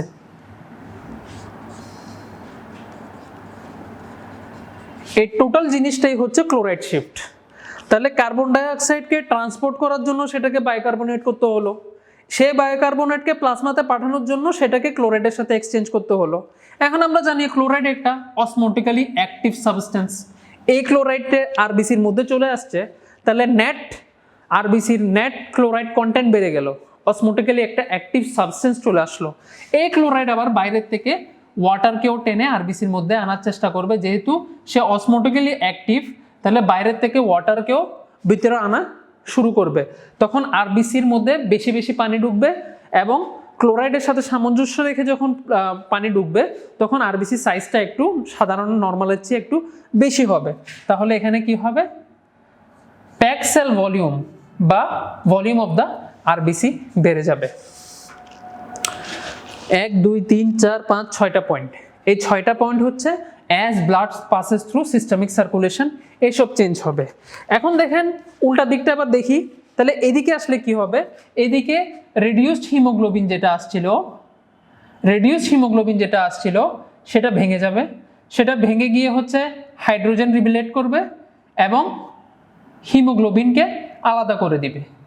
যখন লাংসে সার্কুলেশন যখন লাংসে আসলো, যখন পালমোনারি সার্কুলেশনের দিকে আসলো, সে আর হাইপোক্সিয়া নাই, হাইপারকেপনিয়া নাই, তখন এখানে যথেষ্ট পরিমাণ অক্সিজেন আছে, সেখানে কার্বন ডাইঅক্সাইড সবসময় বের করে দেওয়া হচ্ছে, হাইপোকেপনিয়া আছে, তাহলে অক্সি হিমোগ্লোবিন ডিসোসিয়েশন কার্ভটা লেফটের দিকে চলে আসবে, হিমোগ্লোবিন হাইড্রোজেনকে ছেড়ে দিবে, তার অক্সিজেন বাইন্ডিং লেফটে আসা মানে কি অক্সিজেন বাইন্ডিং ক্যাপাসিটি বেড়ে যাবে। তাহলে সে লাংস থেকে যে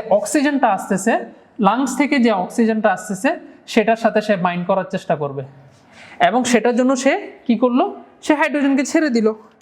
এবার ওখানে যে ঘটনাগুলো ঘটছিল সবগুলো এখানে উল্টা ঘটতে থাকবে। এবার এখানে হচ্ছে ক্লোরাইড আয়ন,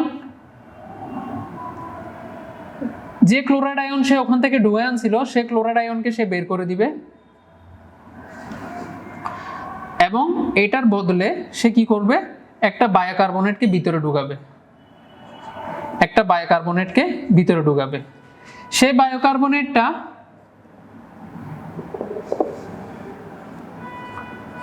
এই হাইড্রোজেনের সাথে বাইন্ড করে কার্বনিক অ্যাসিড ফর্ম করবে,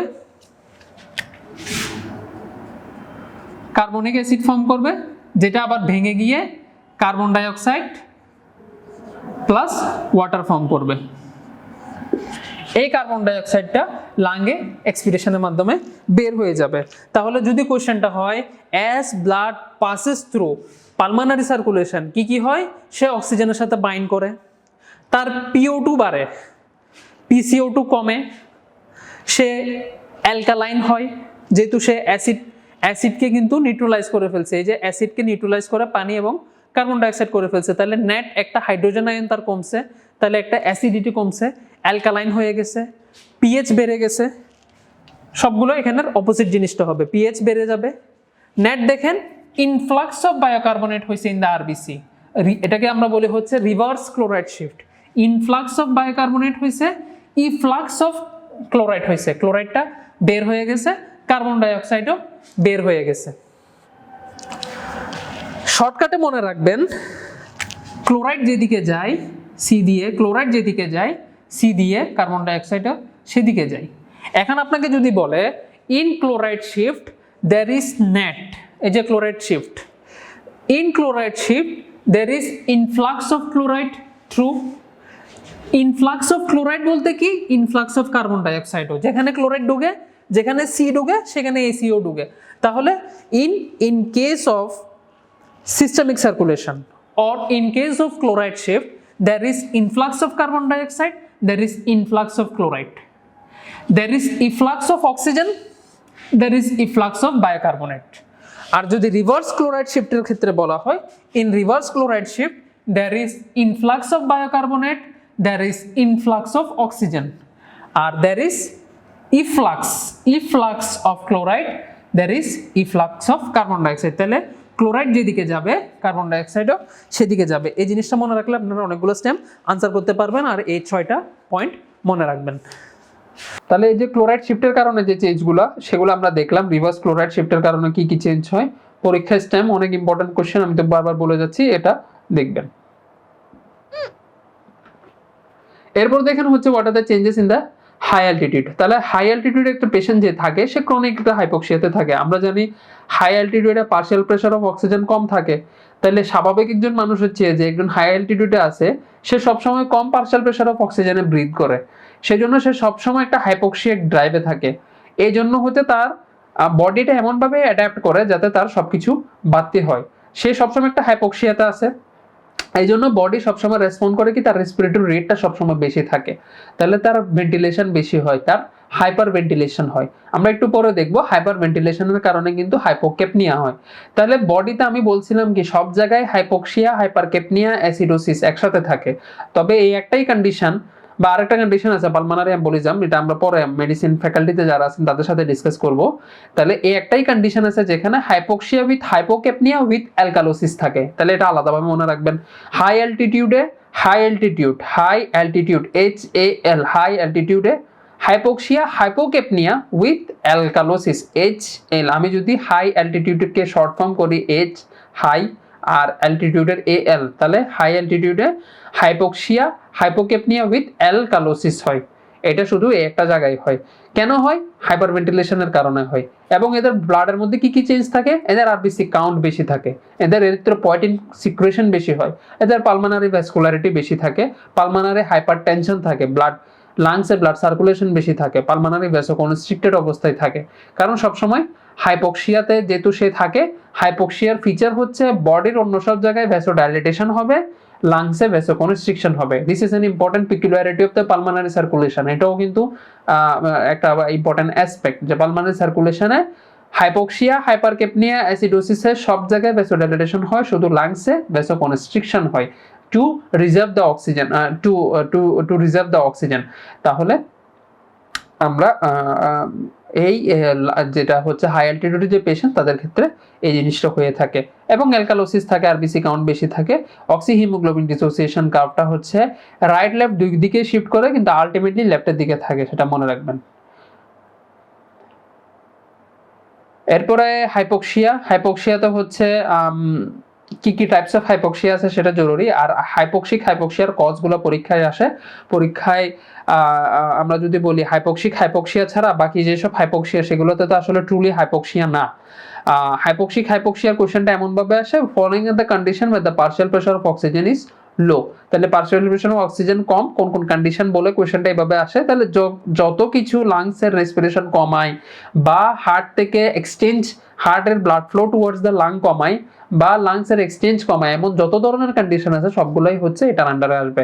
হাইপোভেন্টিলেশন হোক, সেন্ট্রাল নার্ভাস সিস্টেম ডিপ্রেশন হোক, এনি শান্ট হোক, ফিজিওলজিক্যাল শান্ট হোক বা কার্ডিয়াক শান্ট হোক, যেগুলো শান্টের কারণে হচ্ছে এক্সচেঞ্জ হচ্ছে না, লাংসের প্যারেনকাইমার কোনো ডিজিজ, লাংসের স্ট্রমাল কোনো ডিজিজ, ট্রাকিয়াতে কোনো অবস্ট্রাকশন, সবগুলো মিলেই হাইপোক্সিয়া করবে। এছাড়াও হাইপোক্সিয়ার কিছু কজ আছে, অ্যানিমিক হাইপোক্সিয়া। এখানে সমস্যা হচ্ছে, এখানে অক্সিজেন ডেলিভার মানে অক্সিজেন অ্যারাইভালে কোনো সমস্যা নাই, তবে যে অক্সিজেনকে ক্যারি করবে হিমোগ্লোবিনটাই কম। বা carbon monoxide poisoning, haemoglobin oxygen bind করছে ঠিকই কিন্তু ছাড়তেছে না, তাহলে এগুলাতে অ্যানিমিক হাইপোক্সিয়া আমরা বলি। ইসকেমিক হাইপোক্সিয়া কি, যে ব্লাড ফ্লোটাই কম, যে সে ঠিক আছে হিমোগ্লোবিন যা ছিল তারা অক্সিজেন অ্যাটাচ করছে, লাংস থেকে নিয়ে আসছে, কিন্তু টিস্যু লেভেলে যে যাবে এই ফ্লোটা নাই, ব্লাড ফ্লোটা স্ট্যাগনেন্ট, তাহলে অক্সিজেন ডেলিভারিটা হবে না। এটা কিসে হয় সেটা আপনারা জানে রাখবেন। এবং আলটিমেটলি হচ্ছে আপনি সবকিছু করে অক্সিজেন টিস্যু পর্যন্ত নিয়ে গেলেন, কিন্তু তার নেওয়ার ক্ষমতা নাই, তার যে ভিতরে যে এনজাইম যারা অক্সিজেনকে ইউজ করবে তাদের মধ্যে কোনো defect, like in cyanide poisoning বা নার্কোটিক, এগুলাতে হিস্টোটক্সিক টাইপ অফ হাইপোক্সিয়া হয়। পরীক্ষায় কোশ্চেন আসে যে কোন কোন হাইপোক্সিয়াতে অক্সিজেন থেরাপি কাজ করবে এবং কোন কোন কোশ্চেনে করে না। যেমন হিস্টোটক্সিক হাইপোক্সিয়াতে অক্সিজেনের কোনো রোলই নেই, এটা পরীক্ষার স্টেম ছিল। হাইপারভেন্টিলেশন, এটা আমরা একটু ডিসকাস করব। তাহলে এই চেঞ্জগুলোর মধ্যে যেগুলো হচ্ছে স্টেম সেগুলো আপনারা দেখে নেবেন। এরপরে হাইপারভেন্টিলেশনটা একটু আমরা দেখব। হাইপারভেন্টিলেশনের চেঞ্জগুলো হচ্ছে অনেক ইম্পর্টেন্ট, পরীক্ষায় এটাও বারবার ঘুরে ঘুরে আসে। মনে রাখবেন, যখন একটা মানুষ হাইপারভেন্টিলেট করে সে বেশি ইন্সপিরেশন নিচ্ছে, বেশি এক্সপিরেশন করতেছে, তার টাইডাল ভলিউমটা সে অনেকবার নিচ্ছে, তাহলে তার রেসপিরেটরি রেট বেশি। এখন সে যদি টাইডাল ভলিউম 500 ml করেও নিতে থাকে, তার দেখা যাচ্ছে সে 1 মিনিটে রেসপিরেটরি রেট নিচ্ছে 20টা, তো নর্মালি আমরা রেসপিরেটরি রেট নিচ্ছি 12টা, তাহলে আমাদের 5-12 60, আমাদের মিনিট ভেন্টিলেশন হয় 6 লিটার। কিন্তু এর ক্ষেত্রে দেখা যায় যে সে 20টা নিঃশ্বাস নিচ্ছে 500 ml করে, বা একটু কম নিলে 450 ml করে, তার মিনিট ভেন্টিলেশন হয়ে যায় 9 লিটার্স টু 10 লিটার্স। তাহলে এত বেশি মিনিট ভেন্টিলেশন যখন হবে, তার বেশি আমরা বলি কি বেশি এক্সপিরেশনটা বেশি হচ্ছে বা বেশি ওয়াশ আউট হচ্ছে। যত বেশি নিঃশ্বাস আদান প্রদান হবে, যত বেশি মিনিট ভেন্টিলেশন বাড়বে, তত কার্বন ডাইঅক্সাইড ওয়াশ আউট হয়ে যাবে। যত কার্বন ডাইঅক্সাইড বডিতে জমতেছে, সে ঘন ঘন নিঃশ্বাস নিয়ে সেটা বের করে ফেলতেছে। আলটিমেটলি যেটা হবে সেটা হচ্ছে হাইপোকেপনিয়া। আমি এই কথাটা এই জন্য বললাম যে পরীক্ষায় কোশ্চেনটা দুইভাবে আসতে পারে, যে হাইপারভেন্টিলেশন দিয়েও কোশ্চেনটা আসতে পারে বা হাইপোকেপনিয়া দিয়েও কোশ্চেনটা আসতে পারে। তাহলে এখানে কি হয়, এই চেঞ্জগুলো হচ্ছে পরীক্ষার জন্য ইম্পর্ট্যান্ট, কি বাড়ে এবং কি কমে। কোশ্চেনটা হাইপারভেন্টিলেশন দিয়েও আসতে পারে, কোশ্চেনটা হাইপোকেপনিয়ার চেঞ্জ হিসাবে আসতে পারে। তাহলে কি হয়, হাইপোকেপনিয়া বলতে আমরা কি বুঝাচ্ছি? আমরা বুঝাচ্ছি partial pressure of carbon dioxide কমে যায়। এখন আমরা হেন্ডারসন-হ্যাসেলবার্গ ইকুয়েশন থেকে একটা ইকুয়েশন জানি। বডি ফ্লুইড ইলেকট্রোলাইটের ক্লাস যখন হবে তখন এটা আমরা আরেকটু এক্সপ্লেন করে দিব। আমরা জানি pH is equal to concentration of bicarbonate divided by partial pressure of carbon dioxide। এখন আমরা বলছি কি, যেহেতু হাইপারভেন্টিলেশন হোক, হাইপারভেন্টিলেশনের কারণে হাইপোকেপনিয়া হোক, এই দুটাতেই কি কমে যাবে? Partial pressure of carbon dioxide কমে যাবে, বেশি কার্বন ডাইঅক্সাইড ওয়াশ আউট হয়ে যাবে। তাহলে ডিক্রিজ PCO2।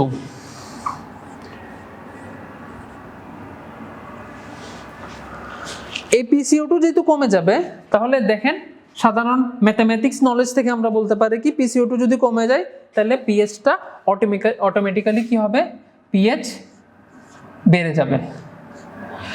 এখন রেসপিরেটরি সিস্টেমের যখন এরকম ডিরেঞ্জমেন্ট হবে, একটা অ্যাসিড বেস ব্যালেন্সটা যখন নষ্ট হবে, রেসপিরেটরি সিস্টেমের কোনো সমস্যায় অবশ্যই এগিয়ে আসবে কে, রেনাল সিস্টেম চাইবে কি এই রেসপিরেটরি সিস্টেমের যে সমস্যাটা হচ্ছে সেটাকে কম্পেনসেট করার। তো সে করার চেষ্টা করবে কি এই পিএইচকে, যে পিএইচটা হচ্ছে বেড়ে গেছিল সেটাকে সে কমায় আনার চেষ্টা করবে, কমায় নর্মালের দিকে আনার চেষ্টা করবে। এখন কমাইতে হলে তাকে কি কমাইতে হবে, তাকে বাইকার্বনেটের কনসেন্ট্রেশনটা কমাইতে হবে। তাহলে এই যে পিএইচটা বেড়ে গেল সেটাকে ঠিক করার জন্য তাকে কি করতে হবে, বাইকার্বনেটকে কমায় আনতে হবে। যদি সে বাইকার্বনেটকে কমায় আনতে পারে তাহলে পিএইচটা আবার নর্মালের দিকে চলে যাবে। বাইকার্বনেট যদি কমে যায় তাহলে পিএইচ যেটা বেড়ে গেছিল সেটার ভ্যালুটাও কমে আসবে। তাহলে সে বাইকার্বনেটকে কমানোর চেষ্টা করবে। তো নর্মালি হয়েছিল কি আমার PCO2 কমে গেছিল, পিএইচ বেড়ে গেছিল। এখন রেনাল সিস্টেম চেষ্টা করবে কি এই অ্যালকালিনিটিটাকে কমানোর, সে বাইকার্বনেটগুলোকে ইউরিনের সাথে এক্সক্রিট করে দেওয়ার চেষ্টা করবে যাতে সে পিএইচটাকে নর্মাল করে। তাহলে যেটা হবে অ্যালকালাইন ইউরিন পাস করবে।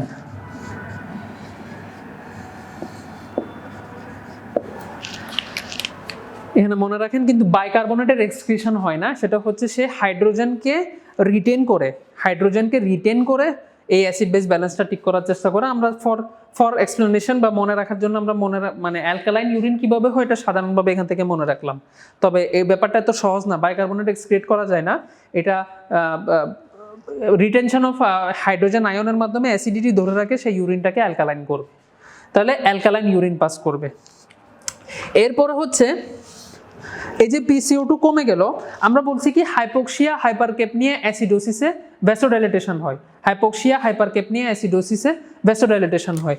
এখানে কমে যাওয়ার কারণে কি হবে, এখানে হাইপোকেপনিয়া হচ্ছে যার কারণে ভ্যাসো কনস্ট্রিকশন হবে।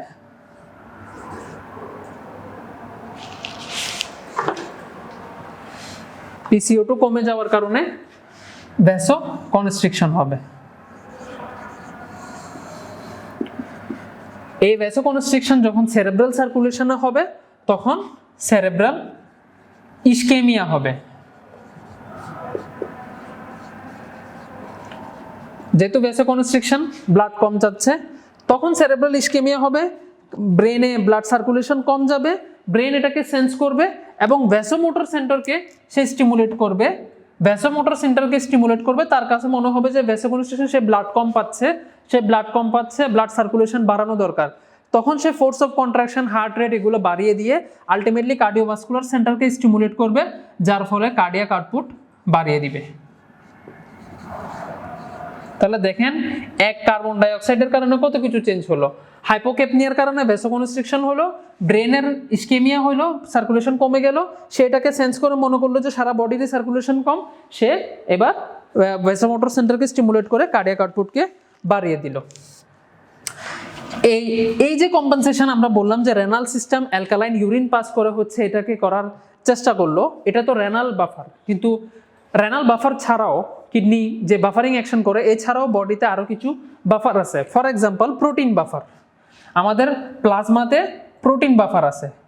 এই যে প্রোটিন, যে প্লাজমাতে যে প্রোটিনগুলো আছে সেগুলোর আমরা জানি একটা অ্যামাইনো টার্মিনাল থাকে, একটা কার্বক্সি টার্মিনাল থাকে। তারা যখন দেখে যে বডির পিএইচটা বেড়ে গেছে, বডির যখন অ্যালকালিনিটি ডেভেলপ করছে, তারা করে কি তাদের হাইড্রোজেনগুলোকে ডোনেট করে দেয়। তারা ডোনেট করে দিয়ে ব্লাডের মধ্যে ছেড়ে দিয়ে অ্যাসিড বেস ব্যালেন্সকে ঠিক করার চেষ্টা করে। মানে একটা অ্যাসিড ছেড়ে দিয়ে অ্যালকালিনিটি, যেটা পিএইচ বেড়ে গিয়ে অ্যালকালাইন হয়ে গেছিল, সেটাকে কম্পেনসেট করার চেষ্টা করে। এখন ছেড়ে দিল ভালো কথা, আমার অ্যাসিড বেস ব্যালেন্স ছাড়া ঠিক করে দিল, কিন্তু এ হাইড্রোজেন ছেড়ে দেওয়ার ফলে হইল কি সে নিজেই নেগেটিভলি চার্জ হয়ে গেল। তারা হাইড্রোজেন ছেড়ে দিছে এবং তারা নিজেরাই হচ্ছে কি হয়ে গেছে, নেগেটিভলি চার্জ হয়ে গেছে। তারা আরেকটা হাইড্রোজেন বা আরেকটা পজিটিভলি চার্জ কোনো ক্যাটায়ন খুঁজতে থাকে সার্কুলেশনে, কার সাথে বাইন্ড করতে পারবে। এটা যখন তারা করে তখন তারা সহজে পেয়ে যায় হচ্ছে ক্যালসিয়াম আয়ন। ক্যালসিয়াম আয়ন যেহেতু আমরা জানি সার্কুলেশনে 50% আয়োনাইজড স্টেটে থাকে, 50% বাউন্ড স্টেটে থাকে। এই জায়গায় গিয়ে হচ্ছে ক্যালসিয়ামগুলো অ্যাড হয়ে যায়। যখন এই জায়গায় ক্যালসিয়ামগুলো অ্যাড হয়ে যায়, ব্লাড সার্কুলেশনের আয়োনাইজড ক্যালসিয়ামের কনসেন্ট্রেশন কমে যায়, তাইলে আয়োনাইজড ক্যালসিয়াম কমে যায় এবং যার ফলে হাইপোক্যালসেমিয়া হয়ে যায়, একটা হাইপোক্যালসেমিয়া হয়ে যায়। এবং এই হাইপোক্যালসেমিয়ার কারণে আমরা টিটানির ফিচারগুলা পাই। তাহলে এই কয়েকটা পয়েন্ট আপনাকে হাইপারভেন্টিলেশনের সাথে মনে রাখতে হবে। দুইটা কথা সি দিয়ে মনে রাখবেন, হাইপোক্যাপনিয়া, হাইপোক্যাপনিয়া, হাইপোক্যালসেমিয়া। হাইপোক্যালসেমিয়া আর বাকি জিনিসগুলো বাড়ে, পিএইচ বাড়ে, ইউরিনের অ্যালকালিনিটি বাড়ে, ইউরিনের পিএইচ বাড়ে, ব্লাডের পিএইচ বাড়ে, কার্ডিয়াক আউটপুট বাড়ে, তারপরে হচ্ছে হাইপোক্যাপনিয়া হয়, হাইপোক্যালসেমিয়া হয়। তাহলে যে জিনিসগুলো আমরা দেখে আসলাম সেটাকে এখানে আমরা দিলাম ইনক্রিজ এবং ডিক্রিজ দিয়ে, এটা ভেরি ইম্পর্টেন্ট ফর এক্সাম, সেটা মনে রাখবেন। এরপরে যেটা ইম্পর্টেন্ট অ্যাসপেক্ট সেটা হচ্ছে রেস্ট্রিকটিভ এবং অবস্ট্রাকটিভ লাং ডিজিজ, এটাও আমরা একটু বোর্ডে দেখব। তাহলে আমরা এপেক্স বেসের ডিফারেন্স দেখলাম, আমরা ইন্সপিরেশনে কিছু চেঞ্জ দেখলাম, মানে ইন্সপিরেশন এক্সপিরেশনের ডিফারেন্স দেখলাম। আর একটা যে ডিফারেন্স যেটা খুব ইম্পর্টেন্ট পরীক্ষায় আসে সেটা হচ্ছে অবস্ট্রাকটিভ এবং রেস্ট্রিকটিভ লাং ডিজিজের মধ্যে কি কি পার্থক্য আছে। আমরা ইমাজিনারি দুটো ছবি দিয়ে সেটা মনে রাখার চেষ্টা করব। অবস্ট্রাকটিভ ডিজিজগুলো, অবস্ট্রাকটিভ ডিজিজ হচ্ছে যেমন অ্যাজমা, সিওপিডি এবং হচ্ছে ব্রঙ্কাইটিস, হ্যাঁ, তারপর এমফাইসিমা, এগুলো হচ্ছে সব অবস্ট্রাকটিভ লাং ডিজিজ। আর রেস্ট্রিকটিভ লাং ডিজিজ হচ্ছে যেখানে লাংস যেমন আইএলডি, ফাইব্রোসিস হয়ে যায় আইএলডি, বা এখন যদি এক্সাম্পল দিতে হয় সবচেয়ে ইম্পর্টেন্ট এক্সাম্পল হয় এআরডিএস। এখানে লাংস ফাইব্রোসিস হয়ে যায়, কোভিড নিউমোনিয়াতে যেটা হয়ে যায়, এটা একটা রেস্ট্রিকটিভ লাং ডিজিজ। তাহলে দুইটা ছবি আমি একটু ডিফারেন্টলি জাস্ট রিপিট করার চেষ্টা করছি। সেটা হচ্ছে কি, একটা অবস্ট্রাকটিভ লাং ডিজিজ কেমন হয়, একটা রেস্ট্রিকটিভ লাং ডিজিজ কেমন হয়। একটা অবস্ট্রাকটিভ লাং ডিজিজ হচ্ছে, আমরা সবাই আমাদের ক্লিনিক্যাল ক্লাসগুলোতে দেখেছি যে একটা সিওপিডির এক্সরে, আমরা কি বলতাম, ডিফাইন করতাম কি, একটা ব্যারেল শেপ চেস্ট হয়ে যায়, the vertical diameter of the lungs has increased, low flat diaphragm থাকে, ডায়াফ্রামকে সে নিচের দিকে পুশ করে দেয়, তাহলে ওভারঅল পুরা লেন্থ অফ দ্য লাং বেড়ে যায়। এবং অবস্ট্রাকটিভ লাং ডিজিজের যেটা সমস্যা, অবস্ট্রাকটিভ লাং ডিজিজ এবং রেস্ট্রিকটিভ লাং ডিজিজের প্রাইমারি যেটা ডিফারেন্স সেটা মনে রাখবেন। রেস্ট্রিকটিভ লাং ডিজিজের টোটাল লাংটাই হচ্ছে ফাইব্রোসড, টোটাল লাংটাই হচ্ছে নন ফাংশনাল হয়ে যাচ্ছে। এ ইন্সপায়ারও করতে পারতেছে না, এক্সপায়ারও করতে পারতেছে না, নিচেও কম, ছাড়তেছেও কম, নিলে তো কমই ছাড়বে। তাহলে এর লাংয়ের প্যাথোলজি হচ্ছে সে ইন্সপিরেশনও করতে পারতেছে না, এক্সপিরেশনও করতে পারতেছে না। কিন্তু on the other hand obstructive lung ডিজিজের পেশেন্ট হচ্ছে ইন্সপিরেশন করতে পারে, মোটামুটি নর্মালের মতো না পারলেও সে মোটামুটি ইন্সপিরেশন সে করতে পারে, বাতাস সে নিতে পারে ভিতরে। কিন্তু অবস্ট্রাকটিভ বলতে সমস্যা হচ্ছে দি এক্সপিরেশনে। অবস্ট্রাকটিভ বলতেই আপনারা যে কথাটা মনে রাখবেন সেটা হচ্ছে সমস্যা সবসময় এক্সপিরেশনে সমস্যা, অবস্ট্রাকটিভের সাথে এক্সপিরেশন শব্দটা সবসময় মনে রাখবেন। তাহলে মূল সমস্যাটা এক্সপিরেশনে হয়। এই যে আমরা বলতাম সিওপিডির পেশেন্ট, ব্রঙ্কিয়াল অ্যাজমার পেশেন্টের ব্রিদিং সাউন্ড আমরা পাইতাম কি, ভেসিকুলার উইথ প্রলংড এক্সপিরেশন। আর নর্মালে হচ্ছে কি, নর্মাল ভেসিকুলার ব্রিদিং। তাহলে আমি যদি প্যাটার্নটা চিন্তা করি জাস্ট এক্সাম্পল স্বরূপ, তাহলে একটা নর্মাল ইন্সপিরেশন এক্সপিরেশনে আমি যদি ধরে নিই যে 1 মিনিটে আমরা 12টা নিঃশ্বাস নিই, তাহলে আমার একটা ইন্সপিরেশন এক্সপিরেশন হচ্ছে 5 সেকেন্ড। আমি যদি 12টা নিঃশ্বাস নিই তাহলে একটা রেসপিরেশন হয় 5 সেকেন্ড। তো দেখা যাচ্ছে নর্মালি সেটা যদি হয় তাহলে 2 সেকেন্ড যদি আমরা ইন্সপিরেশন করি, বাকি 3 সেকেন্ড আমরা কি করি, এক্সপিরেশন করি। রেস্ট্রিকটিভ লাং ডিজিজের পেশেন্টের কি হবে, সে নিবে কম, ছাড়বে কম। তাহলে সে ইন্সপিরেশনের চেয়ে এক্সপিরেশন অবশ্য লেন্দি হবে। দেখা গেল সে 1 সেকেন্ড ইন্সপিরেশন নিল, 1.5 সেকেন্ড সে এক্সপিরেশন করলো, তাহলে রেশিওটা ঠিক আছে, কিন্তু তার ওভারঅল বাতাসে নিষেক কম। আর অবস্ট্রাকটিভ লাং ডিজিজের পেশেন্টের কি হবে? Vesicular with prolonged expiration. তাহলে এই পেশেন্টের 2 সেকেন্ড যদি সে ইন্সপিরেশন নিয়ে থাকে, তার এক্সপিরেশন হয়ে যাবে 4 সেকেন্ড। এগুলো আমি আরবিটারিলি শব্দগুলো দিচ্ছি জাস্ট ডিফারেন্সটা বোঝানোর জন্য। তাহলে এই এক্সপিরেশনটা এই কম্প্যারিজনে অলমোস্ট ডাবল হয়েছে। তাহলে মূল সমস্যা এক্সপিরেশনে, ভলিউমে তেমন কোনো সমস্যা নাই। তাহলে প্রত্যেকবার সে ইন্সপিরেশন যেটা নিচ্ছে সেটার সে এক্সপায়ার করতে কষ্ট হচ্ছে। যতবারই সে ইন্সপায়ার করে টোটালি সে এক্সপায়ার করতে পারে না। এক্সপিরেশনের সময় মূলত অবস্ট্রাকশনটা বেশি হয়, তাহলে এক্সট্রা এয়ার এখানে ট্র্যাপ হয়ে যায়। সেহেতু ইন্সপায়ার যে যত সহজে করে সে এক্সপায়ার করতে পারে না।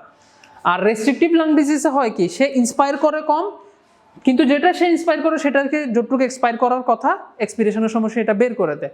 ওয়াইল অবস্ট্রাকটিভ লাং ডিজিজে কি হয়, এক্সপিরেশনটা অবস্ট্রাকটিভ হয়, যে সহজে বের হচ্ছে না। তাহলে যদি বের না হয় তাহলে এখানে কি হয়, এখানে এয়ার ট্র্যাপিং হয়। এয়ার ট্র্যাপিং হয় মানে এখানে এক্সট্রা এয়ার জমে যায়, এবং ম্যাক্সিমাম এক্সপিরেটরি এফোর্টের পরও যে এয়ারটা ভিতরে থেকে যায় সেটাকে আমরা বলি কি, রেসিডুয়াল ভলিউম। তাহলে অবস্ট্রাকটিভ লাং ডিজিজে রেসিডুয়াল ভলিউম বেড়ে যায়।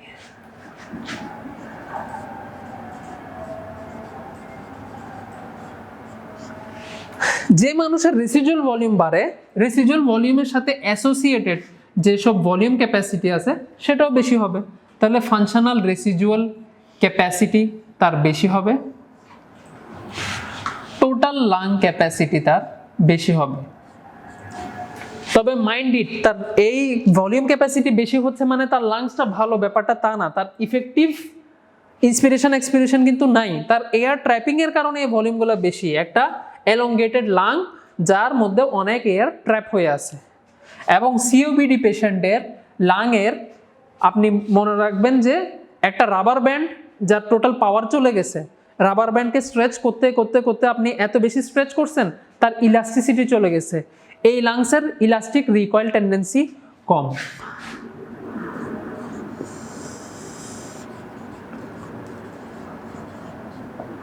ইলাস্টিক রিকয়েল টেন্ডেন্সি কম।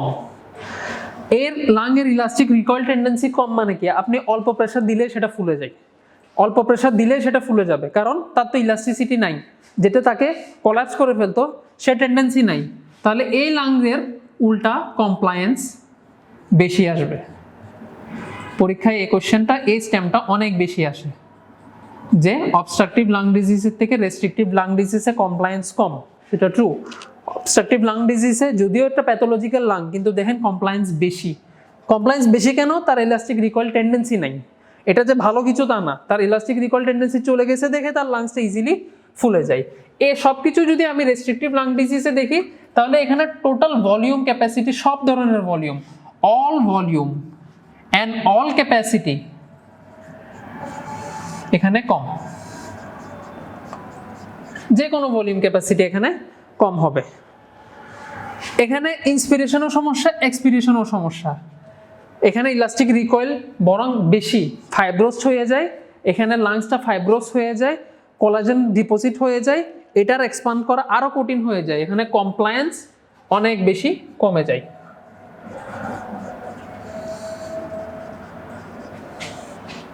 তাহলে এটা গেল হচ্ছে মুদ্রা কথা, যে ভলিউম ক্যাপাসিটির মধ্যে কি চেঞ্জ হয়। তবে লাং ফাংশন টেস্টে তো আমরা এই জিনিসগুলো দেখি না। আমরা কি একটা লাংয়ের কমপ্লায়েন্স সহজে দেখি? আমরা রেসিডুয়াল ভলিউম তো মেজারও করতে পারি না, আর লাংয়ের কোনো সাইজ টাইজ লেন্থ দেখে তো আমরা আর এটা মেজার করি না। আমরা কি জিনিস দেখি? আমরা দুইটা জিনিস দেখি, সেটা হচ্ছে আমরা ফোর্সড এক্সপিরেটরি ভলিউমের সাথে ফোর্সড ভাইটাল ক্যাপাসিটির রেশিওটা দেখি, আর আমরা পিক এক্সপিরেটরি ফ্লো রেটটা দেখি। তাহলে এখন আমি যদি সংখ্যায় হিসাব করি, যে ধরেন নর্মাল একজন মানুষ 500 ml এয়ার নিল, বাকি 3 সেকেন্ডে সে 500 ml ছেড়ে দিল, তাহলে প্রত্যেক সেকেন্ডে সে অ্যারাউন্ড 160-165 ml অফ এয়ার সে বের করবে।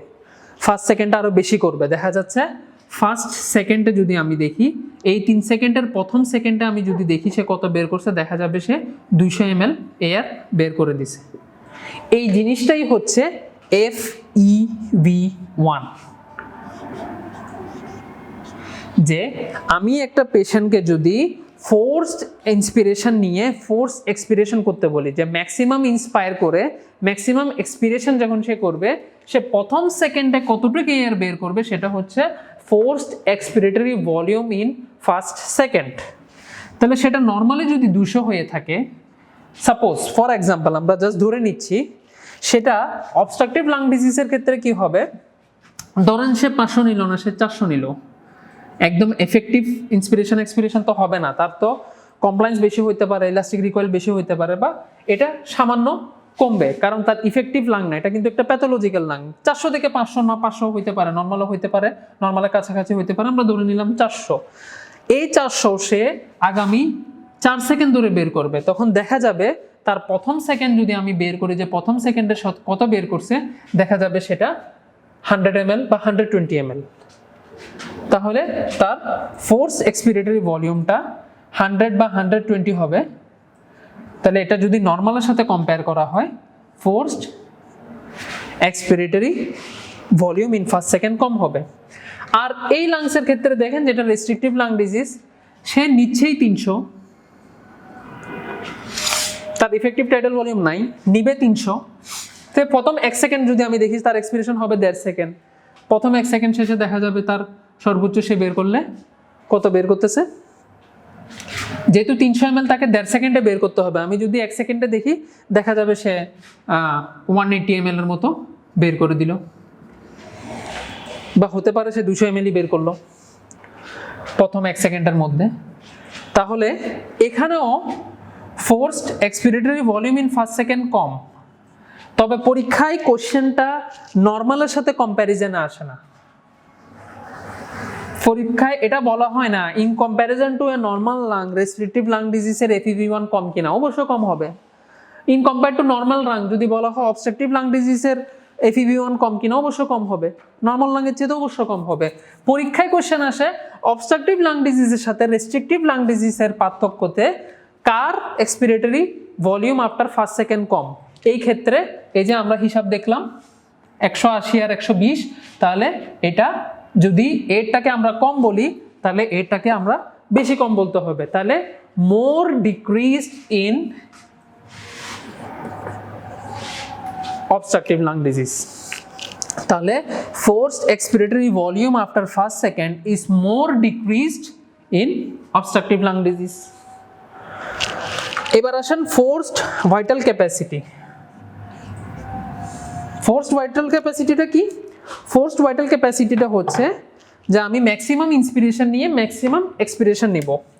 এই ফোর্সড ভাইটাল ক্যাপাসিটি, এটা তো আমরা কিছুক্ষণ আগেই বলে আসলাম, সব ভলিউম সব ক্যাপাসিটি রেস্ট্রিকটিভ লাং ডিজিজে কমবে, আর সব ভলিউম সব ক্যাপাসিটি হচ্ছে অবস্ট্রাকটিভ লাং ডিজিজে কিছু কিছু ক্যাপাসিটি আছে বাড়বে, কিছু কিছু ক্যাপাসিটি আছে নর্মাল থাকবে।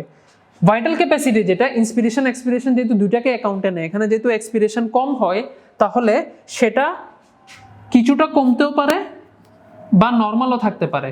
আমরা মনে রাখলাম যে কমবে, নর্মাল মনে রাখার দরকার নাই। তাহলে কিন্তু এই লাংটা ফাইব্রোস একটা লাং, এটার সবকিছুই কম, তার volume capacity compare to obstructive lung disease যার ভলিউম মোটামুটি বেশি, এই রেস্ট্রিকটিভ লাং ডিজিজের ভলিউম ক্যাপাসিটি কম। তাহলে more decreased of forced vital capacity, আর অবস্ট্রাকটিভ লাং ডিজিজের কম্প্যারিজনে forced vital capacity restrictive lung ডিজিজে মোর ডিক্রিজ করবে। এবার যদি আমরা যে জিনিসটা আমরা লাং ফাংশন টেস্ট হিসেবে নিই, সেটা হচ্ছে রেশিও অফ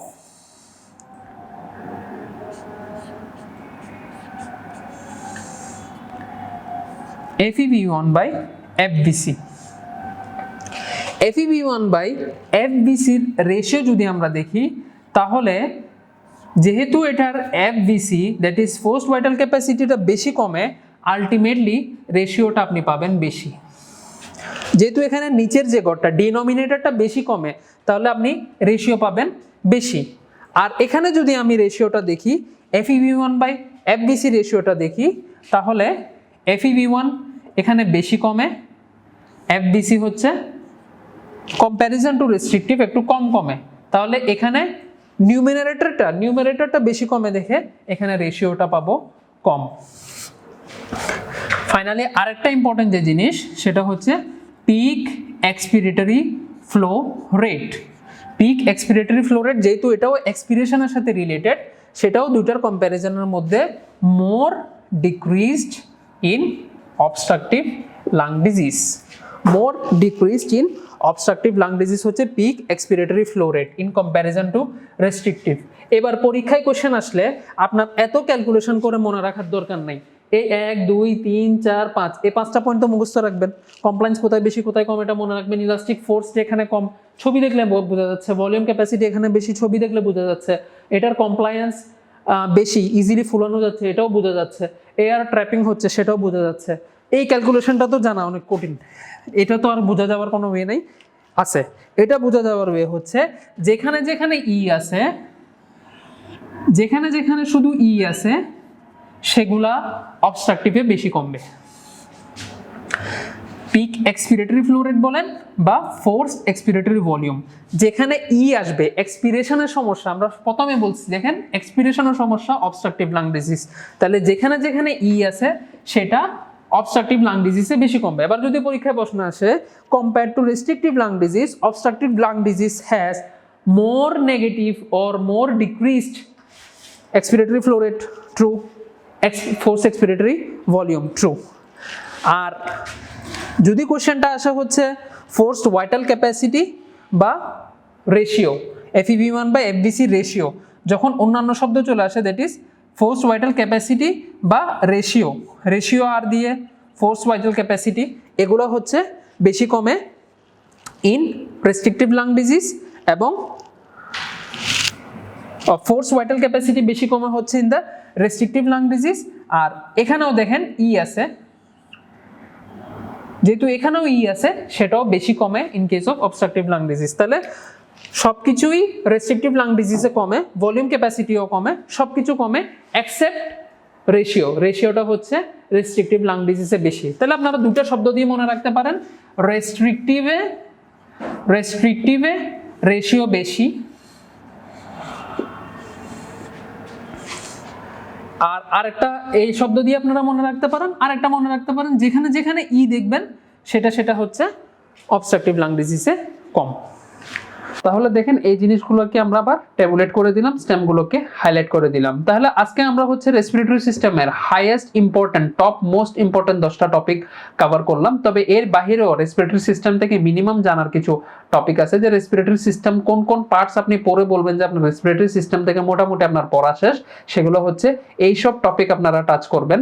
আমরা টপিক লিস্টে দিয়ে দিচ্ছি, পরীক্ষার আগে এগুলো আমরা গ্রুপেও দিতে থাকবো সাজেশন আকারে। তাহলে এই সব টপিক যাতে আপনাদের কভার হয়, সেগুলো আপনারা যেই শিটই ফলো করছেন, যে নোটই ফলো করছেন, এখানে এই টপিকসগুলো দাগিয়ে রাখবেন। এই টপিকসগুলোর মধ্যে কোনো কিছু যদি না বুঝেন তাহলে আপনার প্রিপারেশন কমপ্লিট হবে না। প্রয়োজনে আপনারা আমাদের সাথে কন্ট্যাক্ট করবেন, এখানে যে কোনো টপিকস নিয়ে আমরা আলোচনা করব। আর আজকে আমরা এখান থেকেই সিলেক্ট করে 10টা টপিকস আমরা ডিসকাস করেছি।